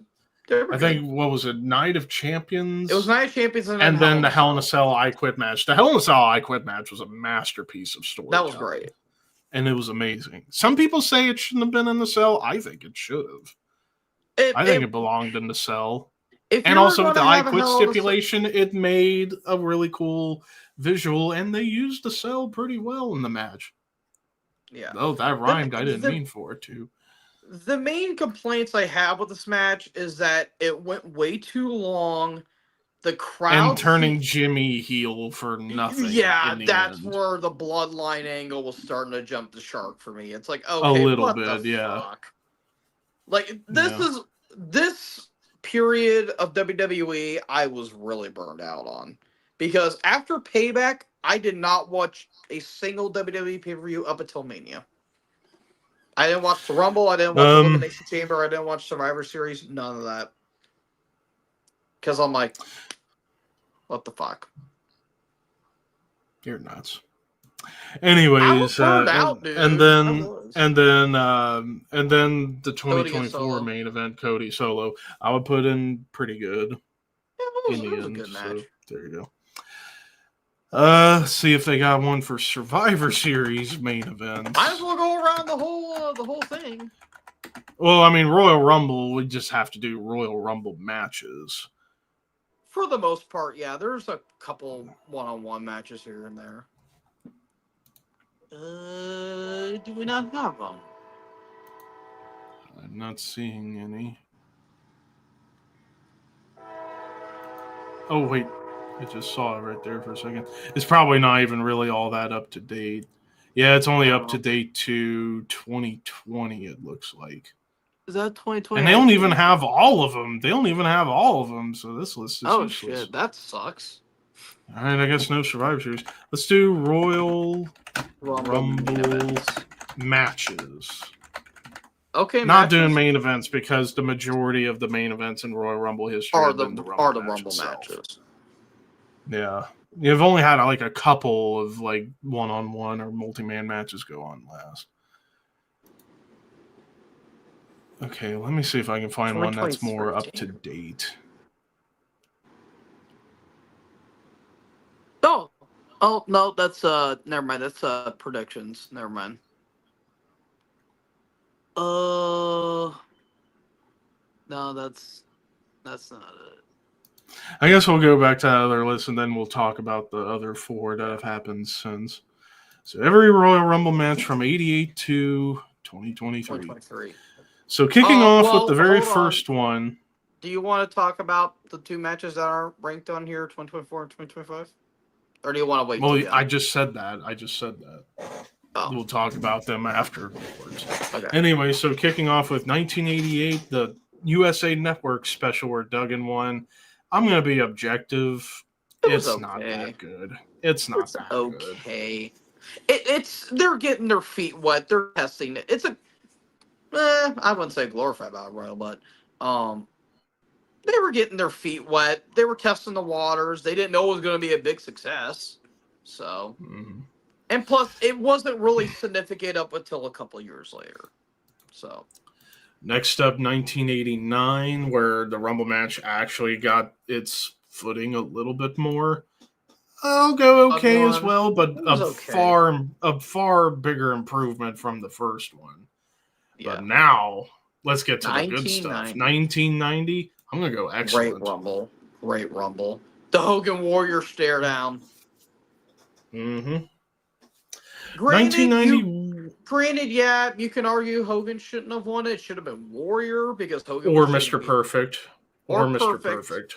I would have personally gone with Warrior because they would have had a little more build up to the Mania match. Personally. Yeah.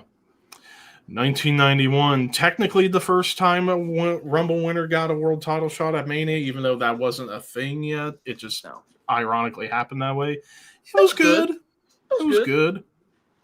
But now, the greatest of them all, 92. The GOAT. Mm-hmm. With the The tear best in of the my best. eye. Fuck you, Jim Herd. That's what Flair was probably wanting to say. All right, next up, 1993. Meh. Bleh. It's definitely in the bottom tier. What the fuck was Savage Rumbles. thinking? I think that was a rib. Oh, Actually, you know what? I'm gonna add one more row. I'm gonna add bad. So yeah, there's been a couple bad ones. We'll get to some of those. Anyways, 1994. I thought it was good. It was a good Rumble. Mainly remembered for it's mainly remembered for two things: the double winners, but most importantly, the Diesel spot. Yes, the Diesel spot. Which that I think is what makes this Rumble good. The Diesel being made into a star in its early stages. The original Diesel spot. There you go. Yeah, granted it's been overtaken now by Brock Lesnar, but still. Thanks, Brock. You might as well call it the Brock Lesnar spot now. The Brock spot? Basically, yeah, the Brock spot, because he basically nearly doubled what Diesel did. He eliminated half the field. Well, like a third of the field. A little more than how many? Didn't he eliminate 13? 13, which that's close to half, not quite half. Anyways, right, 95, our first bad Rumble. Mainly remember for Sean. That's all it's remembered for. Way too short, and you only had 4 guys in this match that actually had any real star power. Brett, Davey, Luger, and Owen. Yeah. So there you go. And Sean. I said Sean. Oh, I thought you said Brett, Davey, Luger, Owen. No, I said Sean, Davey, Luger, Owen. If I said Brett, I meant to say Sean. Anyways, 96. It was all right. It was okay. I mean, the great moment of Sean returning and winning was awesome. And, of course, Vader going on a fucking tear. The spot just going crazy.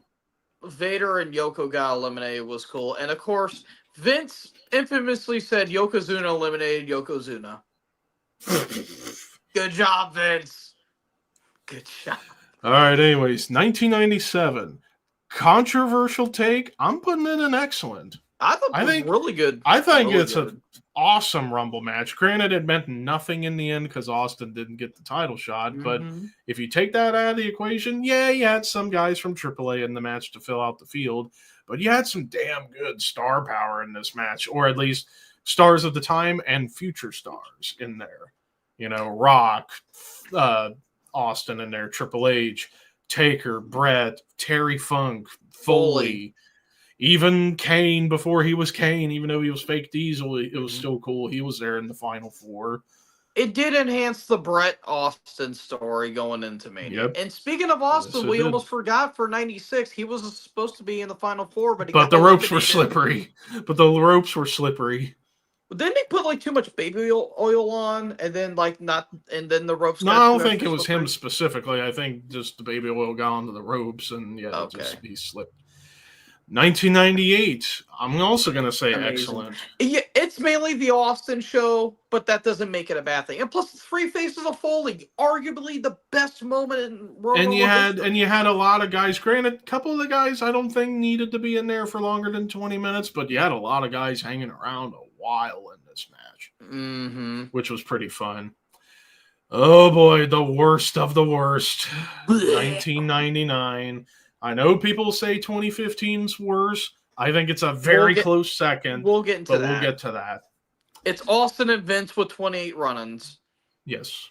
I will give them this though. The crowd was hot for it. With But Austin even that's and not enough to make it yeah. better than 2015. This whole show is mainly remembered for sort The of I two Quit things. match. I Quit match and Vince winning. That's literally it. Anyways, 2000, I thought it was good. It was a good, It was fun good. Rumble. Technically, Big Show won. Yep. Technically. But honestly, besides that and fucking Takamichi Noku getting concussed, the match was kind of there for the most part. It was just kind of a there match. Now we get to the other GOAT. F tier. 2001. Still love watching this match back every once in a while. 2002. Excellent. Really good. Even though it was predictable as hell with Triple H winning, but that doesn't matter. And arguably the best Final Four of all time. Perfect Kurt. In terms of star power, yeah. Well, there's quite a few. There's quite a few. Like 92 with Sid, Savage, Flair, Hogan. 02 with Hennig, Angle, Triple H, Austin. We'll talk about a couple other. Actually, the next one, 2003, which was okay, but the Final Four there in terms of like big stars and future stars, Taker, Kane, Batista, Brock. It was like a past and future, or a past, present, past and the thing. present and future kind of thing. Yeah, it was all right. We all knew Brock was going to win it, and it didn't matter. Yeah. Okay, this is going to be a spicy take. 2004, personally, I think it's an S tier Rumble. I would say that too. If you can separate the whole thing with Benoit and just focus only on the match itself, it's legit one of the greatest Rumble matches. It's up there with Flair's the best Rumble performance of all time. Yes, and it was all about Benoit, and me being the huge Benoit fan that I was happy he won. Granted, I'll be honest, I was upset because I wanted Goldberg to win because I was only 9. So, but looking back on it, we all knew where that led to. Yeah, but looking back on it, I was glad Benoit got it because he was the right call. So there you go. I mean, I'm still a Benoit fan, even though we're all over. I'm a fan of him in the wrestling times and before he went nuts. I always separate art from the art. That's all exactly. I will say the one spot where Goldberg just speared the shit out of Nunzio was great. That was amazing. That was fantastic. Anyways, 2005, another excellent Rumble. Poor Vince. Poor Vince tearing both quads. Tearing one when he hit the apron as he slid in, and then tears the other one standing up. And I think I love how Edge tells the story about this. Mm-hmm. And I think funny. Ricky said this on Shadow Cult, where originally I think if something were to happen like that, Bischoff and Teddy were supposed to come out. They left an hour before the match happened. I think Jimmy Corderas told that story. So Vince tore his quads for presumably nothing. Yeah. How the fuck did they not get fired? They probably look back like, oh shit. When the boss just tore his quads in the ring. Anyways, moving on to 2006. Excellent. It was good. It was good. I mean, it was all about Rey Mysterio, but it was great. But then again, that was the best match out of that entire shit show, so. But 2007. Now, this is tricky because I'd say like the first hang on. It's tricky because it was a good Rumble match for the first like 45 minutes, but then the final several guys that came in, and of course Taker Shawn at the end was what made it go from good to great. It's so tricky because it was good. It's between good and excellent. I'm gonna lean more towards good because the majority of the match was good, but the ending, like the final 4, this is another final 4 where you could argue the best: Edge, Orton, Shawn, Taker. Mm-hmm. Again, another past meets present ordeal. 2008, the time where Cena came back when we did not expect him to, and he gets the biggest pop of his career. biggest pop of his career still to this day, and a babyface ovation before they settle in, remembering, oh yeah, we don't like this guy, and then start booing him again. Good Rumble. Honestly, I think it was a good Rumble, and another Underrated. underrated Rumble, and another one of the best Final Fours: Kane, Batista, Triple H, Cena. Mm-hmm.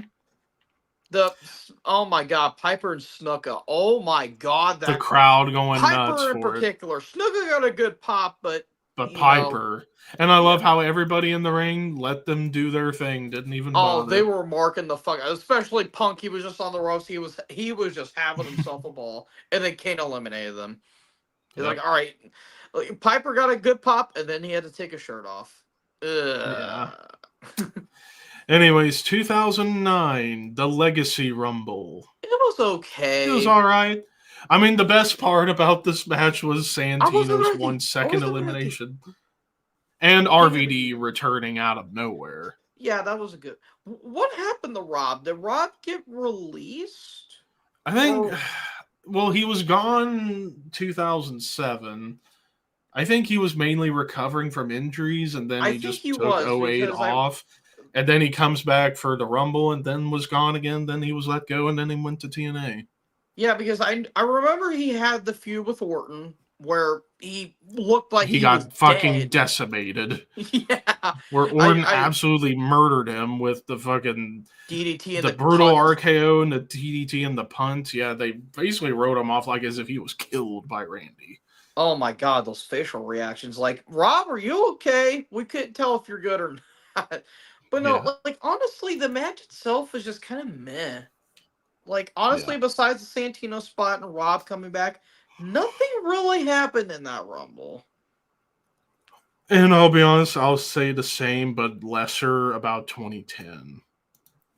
It was 2010. The only like other than Edge winning, the only notable thing about this was Punk with the Sermon on the Mount stuff. Well, that was basically it.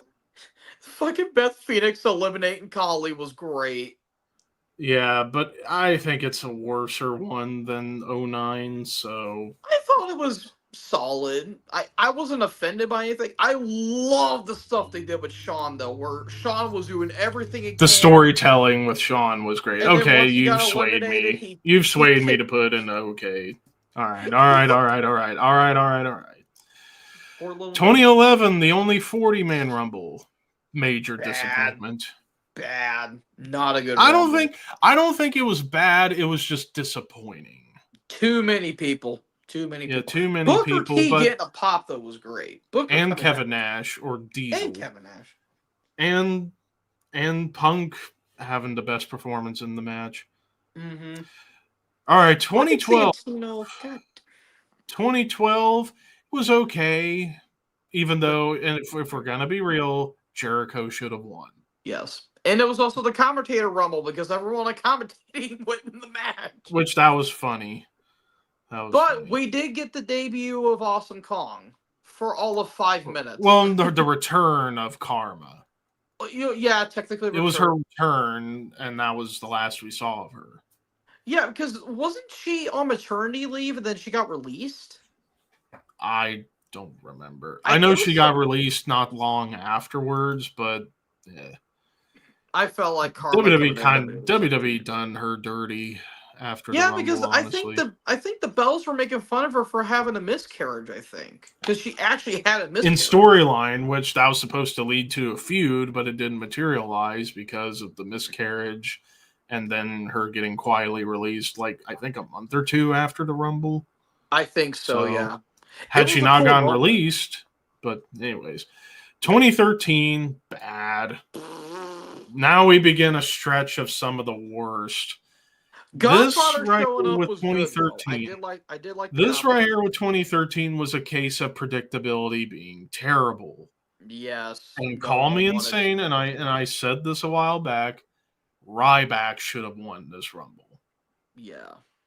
Even though it's crazy to say now, considering how much we don't like Ryback anymore, but in 2013, this could have been the way to fix his character after the booking debacle with Punk, where they had to scramble because Cena was hurt and the Hell in a Cell match happened. This could have redeemed Ryback, and you could have had Big Show keep the belt, not drop it to Del Rio, keep the belt until Mania, Ryback, Big Show in a quick 3-4 minute match. Ryback picks Big Show up for the shell shock, wins the big gold belt. Would have been a big moment. And that would have fixed Ryback, and you wouldn't have had to turn him heel for absolutely nothing. The 3 returns in this match I thought were cool. Godfather showing up was a nice pop. Jericho got a big reaction, and Goldust really got cool. a big pop.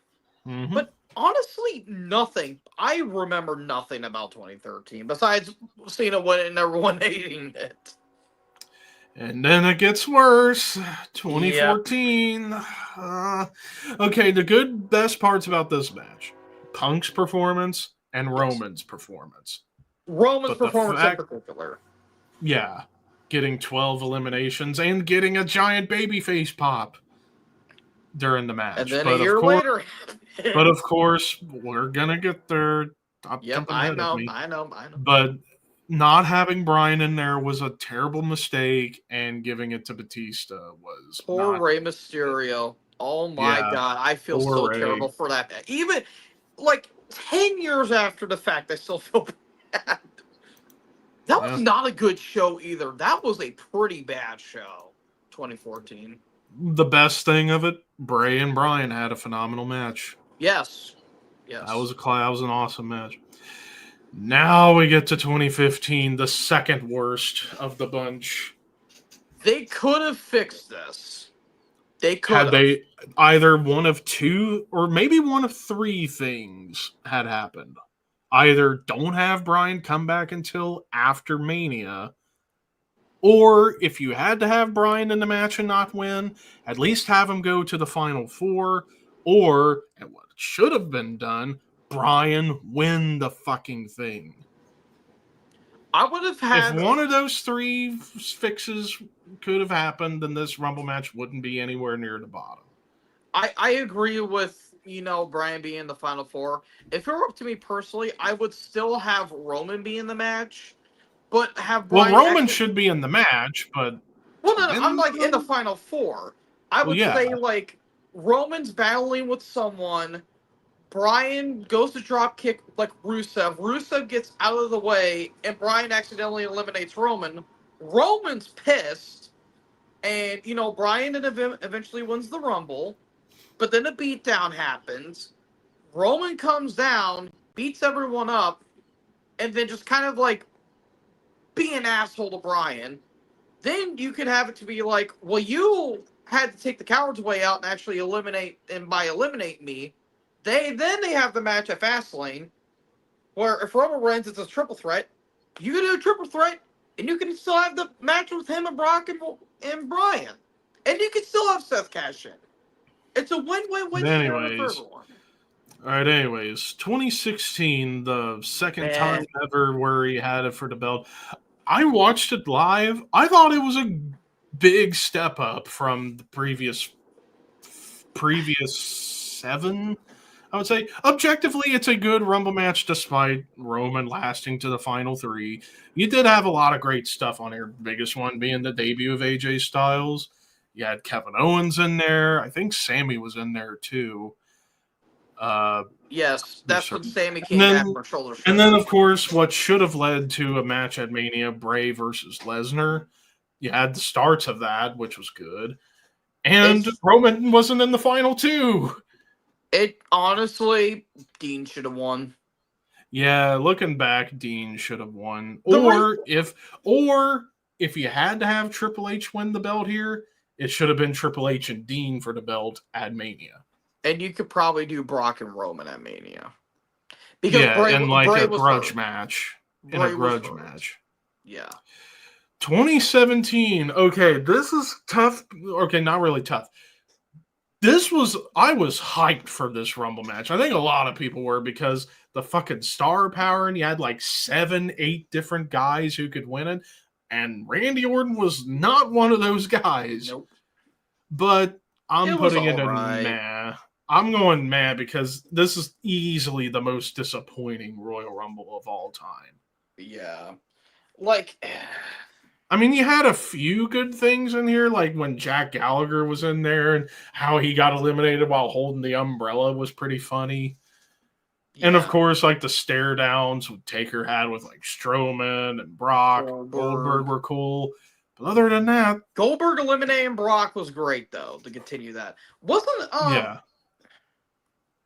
Hold on, was Ty Dillinger in this match? Yeah, he came out as number 10. Came out at number 10, which was a good moment, but it's not enough to save how disappointing this was. Like it was that final 2, that crowd wanted to set that fucking ring on fire because no one wanted to see Randy and no one wanted to see Roman. Well, no, the crowd was fine with Randy winning because at least Roman didn't win. Yeah, that was pretty much that. But honestly, if I had to pick who should have won 2017, Jericho again. Jericho should have had 2 Rumble wins, 2012 and 2017. I can agree. Because they should have done Jericho Owens for the Universal title at Mania 33, and arguably should have been the main event, even though you were probably still going to go with Taker Roman. Yeah. Because of the circumstance. But anyways, 2018. Amazing. Yeah, I would say excellent. That was a fun Rumble. The best Rumble match in fucking forever. I would say the best since 07, personally. Yeah. Yeah, it was a damn good match. And plus, I really liked the Final 4 here. If I remember right, I think it was Roman, Cena, Balor, and Nakamura. Yes. And it came down to Roman and Nakamura getting the win. And it's a shame they didn't capitalize on by winning the belt at Mania. Well, we'll all be fair, and he should have won it against Jinder at SummerSlam, but that's besides the point. They had 2 fucking opportunities to do it.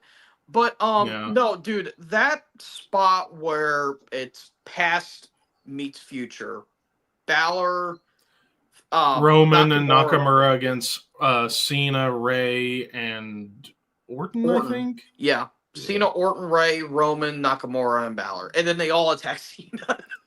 Yeah. And then the first ever Ladies Rumble in 2018. It was good. They obviously got better. They got better as years went on for the most part. The Bellas should not have been in the Final 4. I don't know why they are so insistent on that. Vince. But Asuka winning was great. And the debut of Ronda was awesome too. I still wish, part of me wishes Ronda was still there just so we could have that match with her and Asuka that they teased during this moment. Like they teased the match and we've never gotten it, which sucks because I think they could have an awesome fight. They'd stiff the shit out of each other, which would be the best opportunity for them to have it was at Survivor Series that year. But they went with Charlotte. Well, it was supposed to have been Becky. Ronda, which that would have been great too. But fucking numbnuts. Nia Jax. Yeah. Anyways, speaking of Nia Jax, she's in the picture here for the 2019 men's match. It was good. It was a good match. It was mainly remembered for Becky. No, this is the men's match. Oh, the men's. Oh, okay, my bad. Yeah, Nia just happened to be in there. R-Truth being number 30 was funny due to the mixed match challenge. That was pretty fun. But still, it was good. And the right final 2 of Rollins and Strowman. Yeah. I mean, it was mainly the NXT Rumble because we forgot to mention Andrade showed up. Andrade and Adam Cole, they showed up the 2018 one. That was great. That was great shit. And Rey Mysterio returning, of course. And Rey returned, yeah. Yeah, but he wasn't signed to a contract till later that year. Yeah. At the time, it was just a one-off. And now for the women's 2019, again, it was good. It was a tiny bit better than the year before. Yeah. But we're still not quite at top status just yet. This is mainly remembered for the Becky Rumble. Because, oh my God, that crowd went apeshit for her. Oh my God. I still get goosebumps from that. 2020 men's, excellent. Oh my God. A tale of 2 halves. The Brock Lesnar domination in the first half, and then holy shit moments in the second half. Drew's tear, Edge's return obviously being the biggest moment of the match. No one thought that was going to happen. And then No. Drew winning, which was amazing. Oh my god, that crowd went ape shit. Oh, that crowd erupted. And that is still what saddens me about 2020. If Drew would have won in front of a crowd At at Mania, Mania with the it would WWE have been title, one of the biggest pops in Mania history. to quote Martin Scorsese, absolute cinema. 2020 women's, it was It was weaker than the alright. other two, but it was still not bad. Baszler should have won. We did Or- not need to see Charlotte Yeah. winning. Well, I mean, it was bound to happen. Charlotte to win eventually. Unfortunately. Then the Pandemic Rumble, 2021 men's. It was alright. It was okay, and then I'll say the same with the women's. I thought the women's was really good, actually. I actually thought the women's was damn good. It was who was it down between Bianca and Ripley? Mm-hmm. Oh yeah, that was great. That was great. The men's one, it was. I feel like it was mainly remembered for Christian returning because Christian returning was great. And of course, Edge and Orton going coast to coast, Yeah, starting well, and even ending though the Orton match. was out for a good majority of the match, Still the finish coast to made coast. the finish made no fucking sense. How does Orton lose after he RKO'd Edge? How does that work? Anyways, 2022 men's. Oh bad. god. What I was was Shane there. McMahon thinking with the booking of this? I was there for this. Dude. And then the 2022 women's. Oh Nah. my god. What a fucking disaster. For The both show matches. was. Both Men's much worse though, The men's obviously. the men's was terrible. The women's wasn't that good either. The only thing we really popped for was Mickey James showing up. And Ronda returning out of nowhere.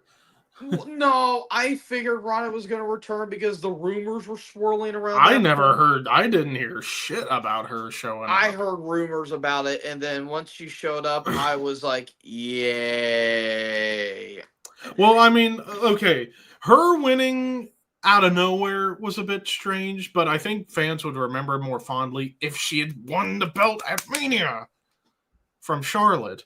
Dude, that's But they didn't. But they waited until Backlash for no reason. But that whatever. second run was so bad.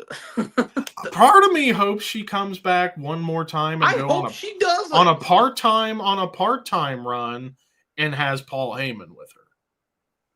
If she were part-time and had Paul Heyman come back one more time and have matches with people that Ronda probably really would like to work with, then I think it would redeem her second run. She just looked uninspired. I know people don't want to say that, but she did. Well, at the same time, given the booking she was getting, can you really blame her? Well, no, I but don't at the blame same her. time, at least Brock looked like he gave a shit sometimes. Brock and Ronda, Brock got a lot better booking than Ronda did. Well, Brock's a There's a businessman. huge Ronda difference. isn't. Huge difference. There's a huge difference I between don't Ronda know, and Brock. dude. Brock at least had better booking. Ronda To a had degree. bad booking in her second run. Oh god, dude. And hell, at least she was standing up for everybody during that year, especially with the whole thing with Aaliyah. Like I saw, like it was like Ronda, Bailey, Liv. Quite a few ladies were trying to freaking confront Bruce Pritchard about what was going on with Aaliyah. Like, why was she not getting spots? And like even Michael Hayes was trying to help them too. We all know that. And then Michael Hayes even coming up to them and was like, yeah, like, why aren't we using Aaliyah? She has potential, but... Because Aaliyah was never that great. She was not... Well, you wouldn't know. You wouldn't have known. Like you wouldn't have even known how good she was if you don't put her out there. Well, yeah, we did. And look what the product was. Anyway, 2023. But regardless.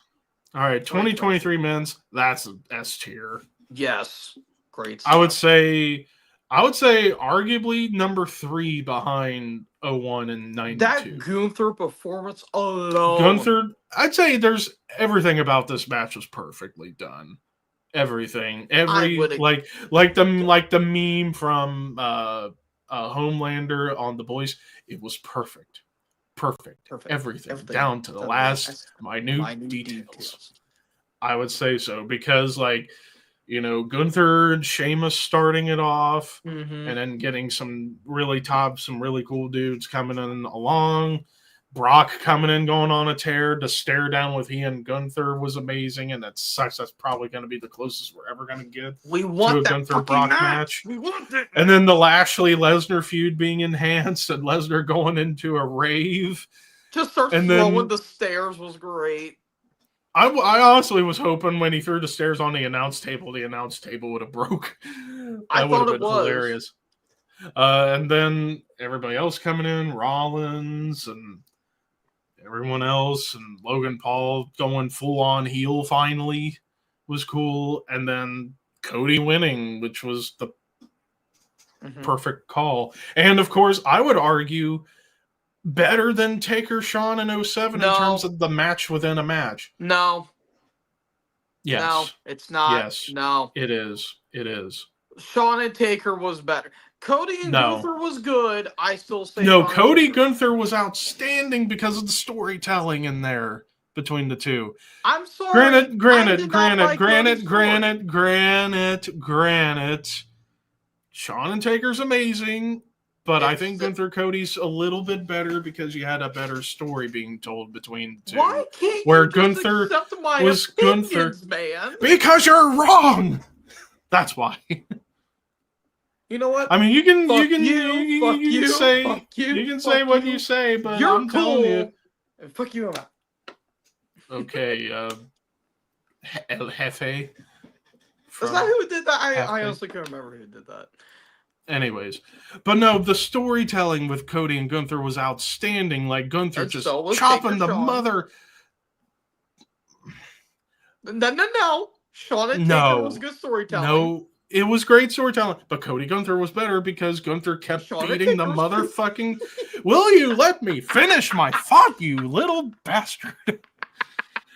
You know I was going to do this shit. Hold up.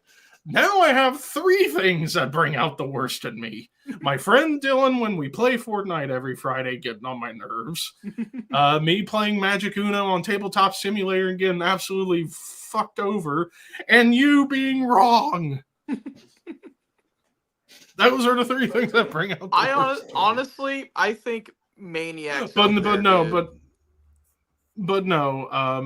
trying to finish my thought, Gunther constantly going after Cody's pec. That's great storytelling, and Cody'd have to fight through all that punishment to get through to eliminate Gunther. Whereas with Taker Shawn, it's mostly good storytelling because it was the first time them two had interacted in 9 years. That's pretty, I'm going to say it, that I think is the reason why people, well, I mean, they performed excellently, obviously, for the 7-8 minutes. But I think most people say it was better just because it was the first time them two had interacted in 9 years. That's just me. Anyways, women's 2023, so far up to this point, the best of the bunch. Mm-hmm. But it's not quite S tier yet. Nope. But one day, still an awesome. Day. And then, okay, so including last year and this year. So 2024 women's. From what, again, I didn't watch both matches, but they fucked up Nia Jax's theme. And I'm like, yeah, they brought her back? Song. What the fuck? Well, you know what? I'm going to flat out say it. I'm glad she's back because she's gotten so much better and has had far better matches. Boss, she has not botched at all since coming back. Yes, she has. No, she hasn't. You have not seen her matches with Bayley then. Have you seen her try to do that? Botches, hold up. Botches that hurt people. She has not done that since coming back. I will give you that one. Because she has... That's all I care about. That's all I care about. As long as she ain't recklessly hurting people, that's all I care about. Yeah, doing the Hurricane Rana was risky, but hey, she's a big girl, but I give her credit for trying. Well, you know what? So was Piper Niven, but she ain't doing that shit. She probably could do it.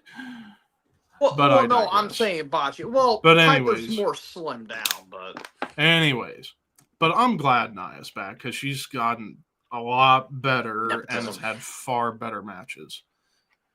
That's not saying much. That is not saying much. No, it's saying a lot because of how rough she was in her first go around. And granted, she had a couple really good matches in her first run. Namely, her and Ronda had an awesome match at, I think it was Money in the Bank 2018. It was Money in the Bank. And her and Alexa had a pretty good match. But obviously, but now since coming back, she's had far better matches. Like her and Lyra last year in the Queen of the Ring was really good. Her match with Naomi wasn't Naomi? Yeah, I think it was her against Naomi. I will admit that was a good match. It wasn't Naomi. But anyways. No, it was her and Bianca, I think. I can't remember which one. Anyways. And then 2024 men's, I would say excellent. I thought it was not as strong as 2023 men's, but still amazing. Again, I didn't watch it. I watched it. It was an awesome match. And Cody winning again, I will say personally, right call. What else was on that show? I know it was the you had the 4-way with Roman, AJ, Orton, LA Knight, which was really good. Yeah. Actually, other than those 3 matches, I don't remember. I think there was 2 more or 1 more. I think there was 1 more. Let me double check. What else was on this card? Oh, Logan Paul KO, which was really good for the US title. Yeah, that's right. So, and then 2024 women's, I'm torn between S tier and excellent. I'm actually, you know what? I'm going to say that would be the first women's Rumble match to go into S tier. I thought that was an amazing Rumble, and Bayley winning, right call. Earned. Yeah, 100% earned. And then this year, 2025, I was there. The women's Rumble, I will say, it was good. I'm actually torn between excellent and good. If it was anybody but Charlotte, I would say it was an S tier match. I loved it. Yeah. I'm gonna say it's in the excellent tier because objectively it was amazing to watch. Yeah. And then the men's Rumble, even though I had to leave before the ending because my dad wasn't feeling good, but I did watch the rest of it on my phone. I'm also gonna say excellent too. I think it was a very good, very fun Rumble. And Jey Uso winning out of nowhere was an awesome surprise. We all thought Cena. Yeah, I thought it was going to be Cena, but they went with Jey Uso, which I was happy with. I was like, okay, this is a surprise that I loved. Way to go, WWE, for pulling a fast one on us, throwing a curveball in. That's the Triple H, man. Every time we think a show's going to be predictable, nope.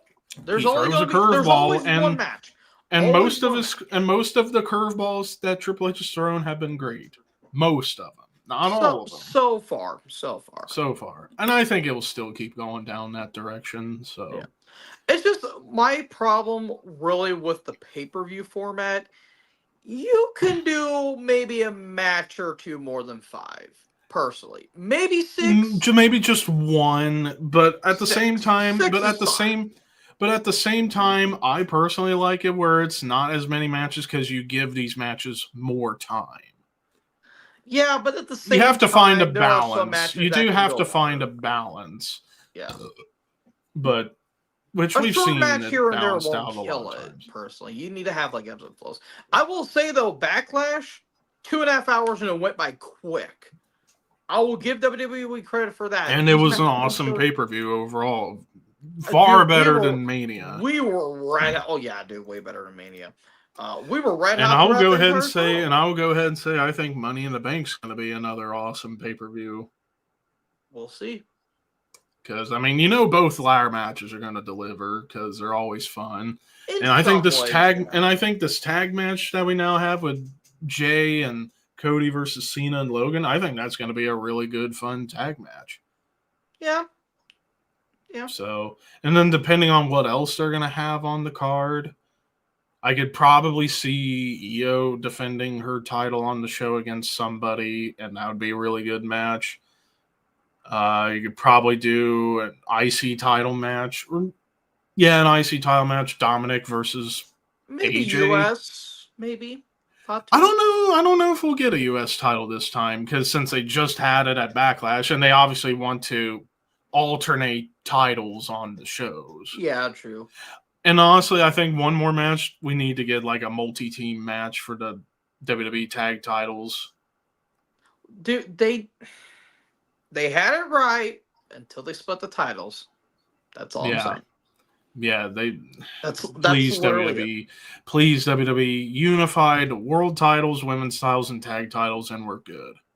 Everything else. That's all you have to do. Keep the IC and US titles separate, and get rid of the women's tag belts. They don't mean shit. Yes, get rid of women's tag titles. Keep the women's mid card titles. Liv is going to be off TV for a bit. She's filming.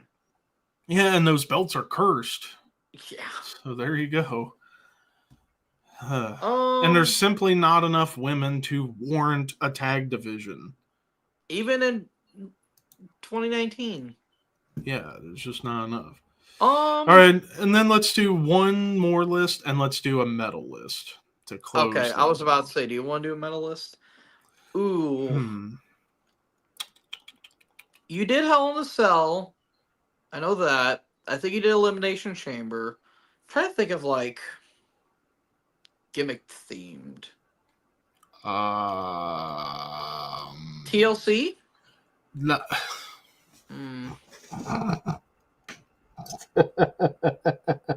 Do you want some tables, ladders, chairs?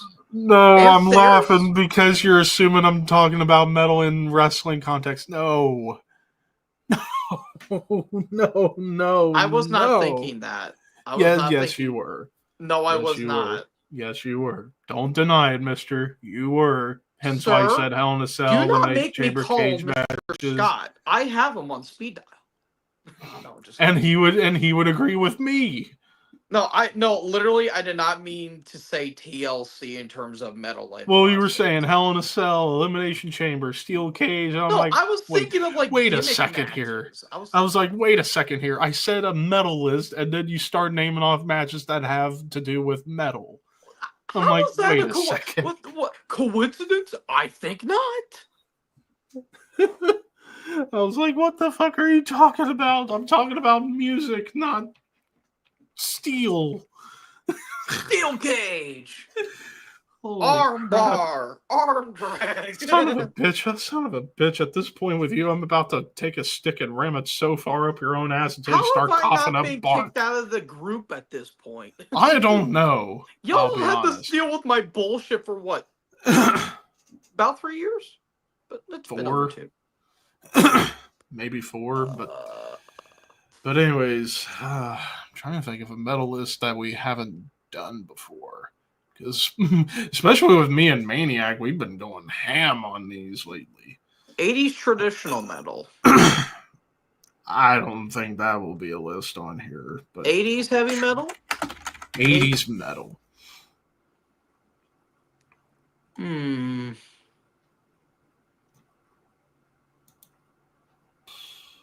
Wait a second, I just saw. Oh, dear Lord. I was wanting to do the prog metal albums, but then I saw there was 200. I was like, and I wouldn't do much because I'm not. Yeah. I'd be like, why does it have to be so much? I need water. Sandy, water. Sandy, I need what? I don't need it. I need it. Oh, okay. This is actually a lot. 90s death metal. Old school death metal. Oh, old school death metal. Okay. Right, and we got a pretty sizable list. There's a good chunk of these I have not listened to yet, so bear with me. And there's a few I haven't listened to, or at least all the way through. All right, so kicking off with Asphyx, Last One on Earth. That's God tier album, the best Death Doom album of all time. Oh, dude, you are missing out on the best Death Doom. I know. I've got a lot of bands I'm playing on. Death Doom with some thrashy hardcore moments. Mm-hmm. Martin Van Buren. Master, on the 7th day, God created Master. Never I listened to it. have not. I have it, but I haven't listened to it yet. The only Mastodon album I listened to was their last one, and it was okay. Demilich Nespith. That's a top tier one. I need to listen to it. I've heard nothing but great stuff. Don't listen to Maniac. I know he hates it, but this is legit a top tier, like, dissonant technical death metal. I plan on doing a series on my channel where I go and listen to bands that have done like 1 or 2 or 3 albums and then broke up and all that stuff. I have more information on that. But I will get to Devil at some point. All right, next up, Suffocation, Pierce from Within. That's a top. Go. Same with Morbid Angel, Altars of Madness. Classic. Is that Hacked Forward Barbecue? No, let me see what this is. Krabathor, Cool Mortification. Never listened to it. Crab Legs? Never heard of it. No, Aaron, he should not listen to Maniac. Dude, he was really driving me up a fucking wall last night, so we're gonna have a very the Nightmare Before Christmas thing. It was more what a fucking B movie at D tier, motherfucker. I love that movie. Anyways, Cannibal Corpse, Eaten Back to Life.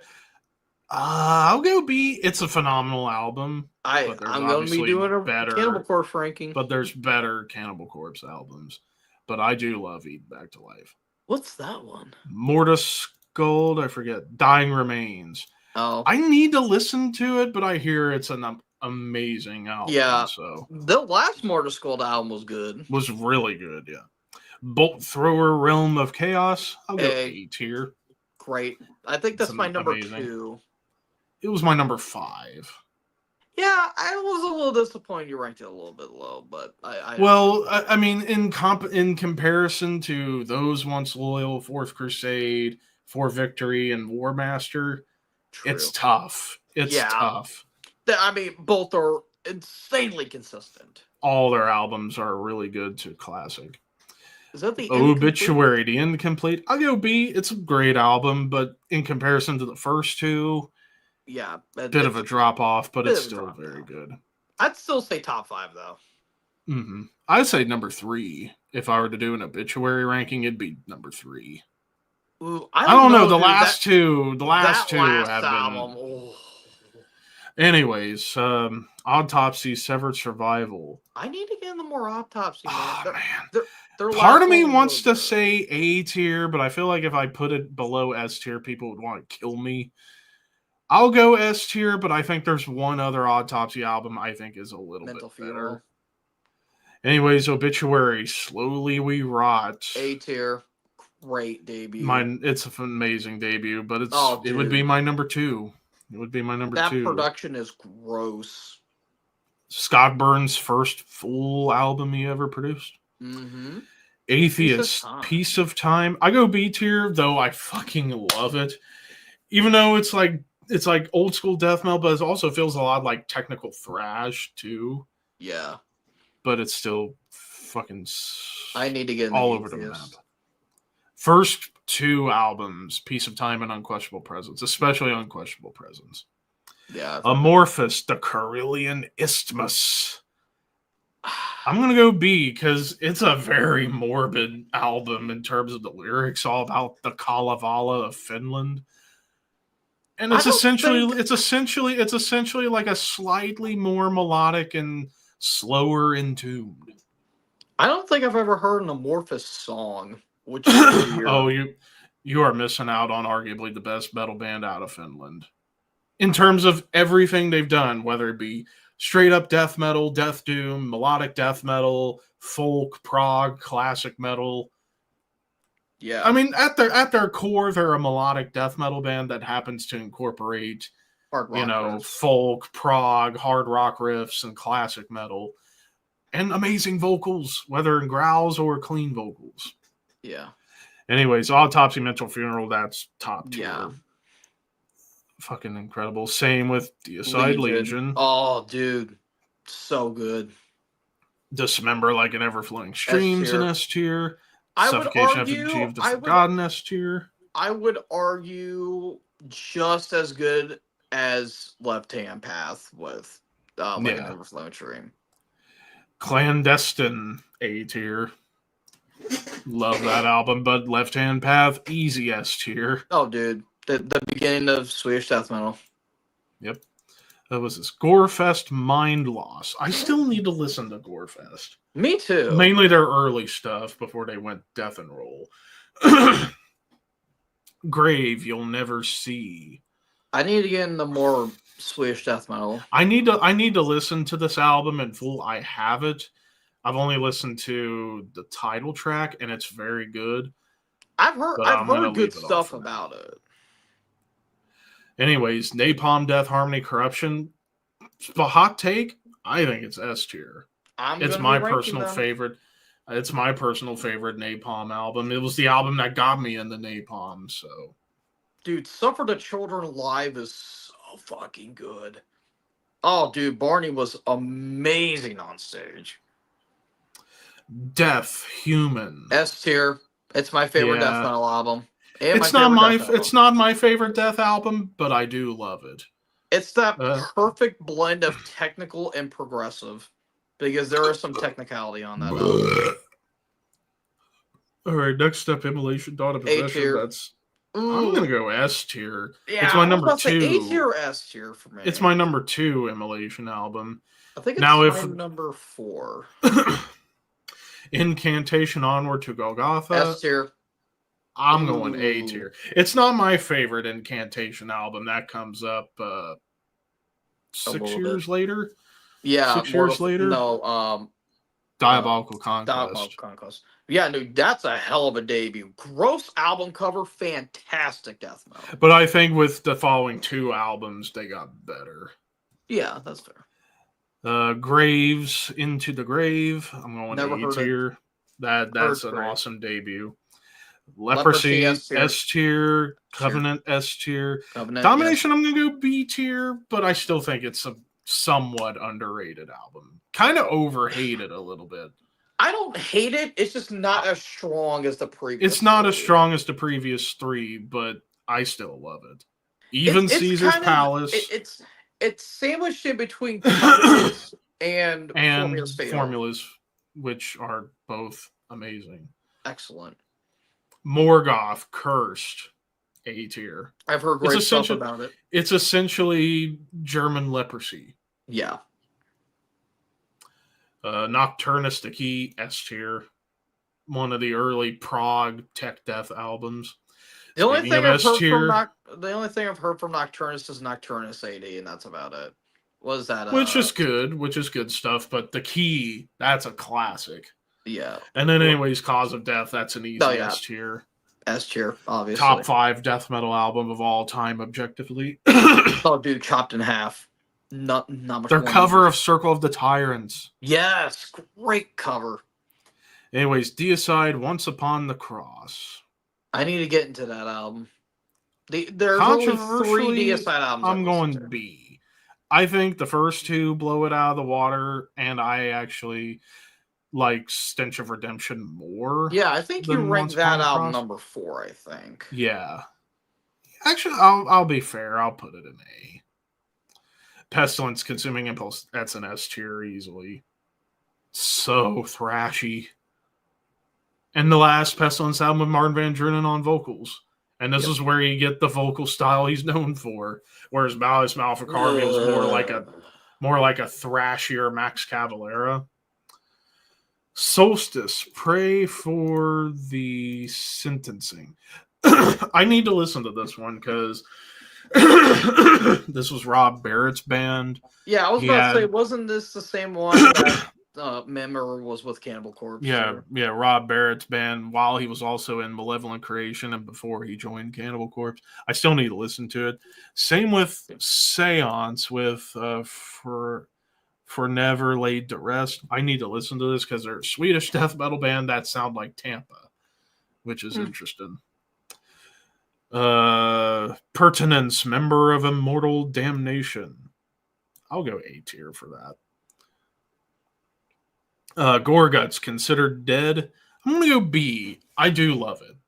It. Like, I'm basically saying, like, for B tier is amazing albums, but better in their catalog. A tier, amazing, and then S tier, the best of the best. C would be like pretty good to It's solid, good but not great. and D then tier's meh. D would be like all right, man, and bad. All right. Anyways, so next up, Womb Bath. What's the name of the album though? Internal Capsic Torment. I think that's what it is. Not heard it. Baphomet the Dead Shall Inherit. I'm gonna go A. I haven't listened to it. I haven't listened to it enough to say S tier right now. But when I do finally listen to it in full, I probably will put it in S tier because I hear it's like one of the best like proto brutal death metal albums. Yeah.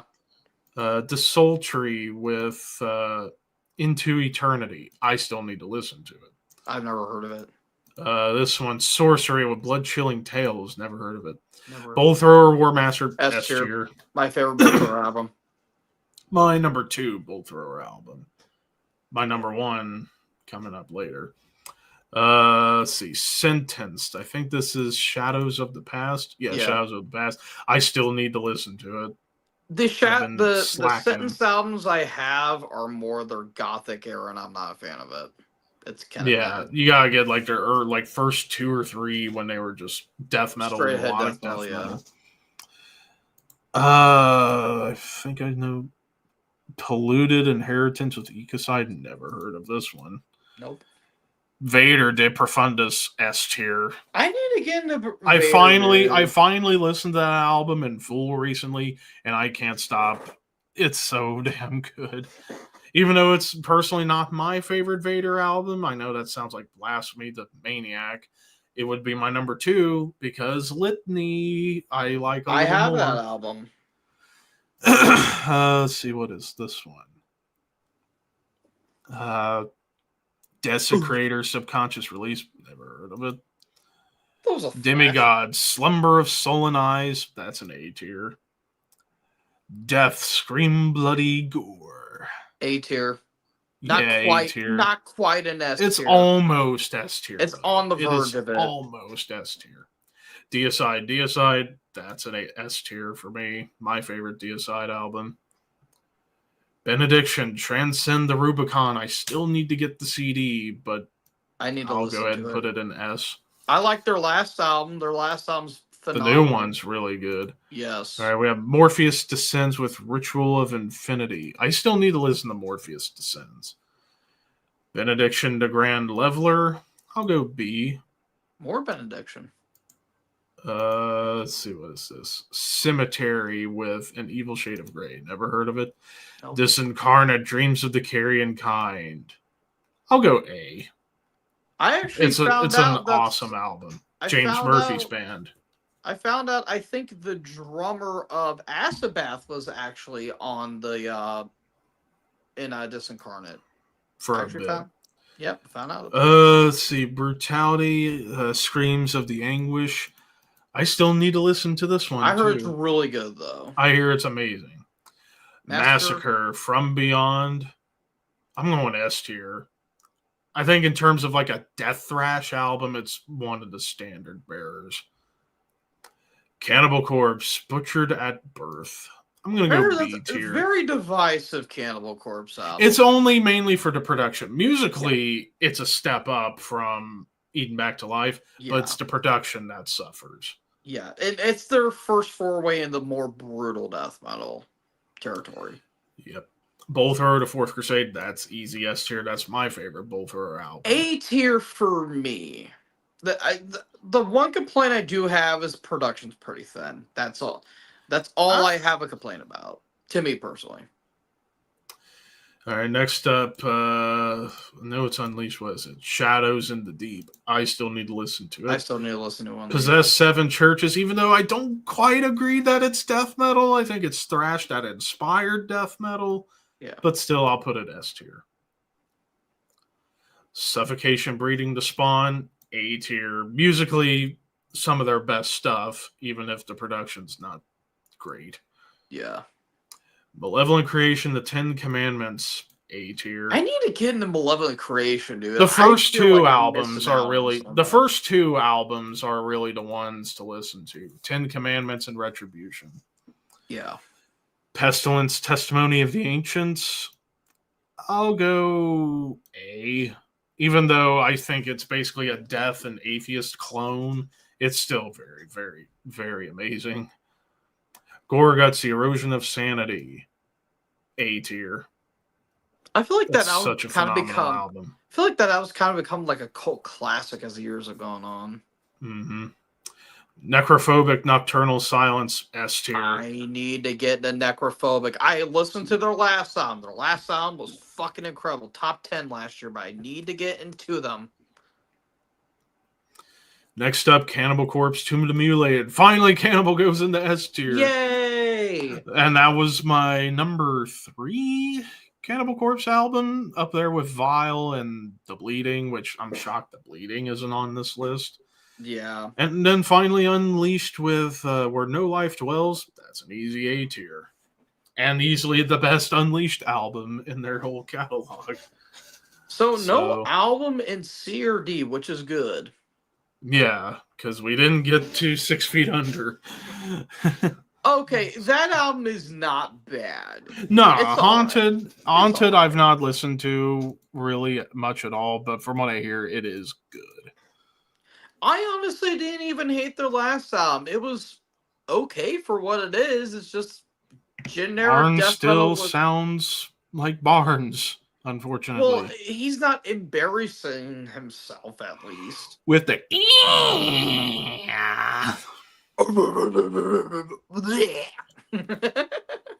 Why'd you sound like you just threw up right there? That's what some death metal vocalists sound like. All right. Well, I think we're going to call it a stream right there. So, yeah, I said this was going to be somewhat short considering I started so late. Not going to stream tomorrow night because tomorrow night's going to be busy with wrestling. So, there you go. But anyways, thank you, boss, for wait, hold on. Hanging out. It's tomorrow. Is tomorrow Double or Nothing?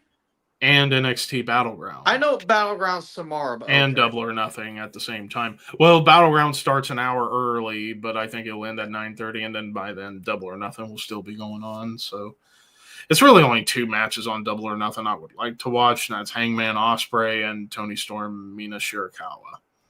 And maybe Anarchy in the Arena just to see what kind of dumbassery is going to happen this time. But fucking stupid. But nah. But anyway, so we might get Eddie thank you all back, so there's that. But anyways, thank you all for watching. Horns High, Dreams Wet, and Boss, I Hate You, and I love you.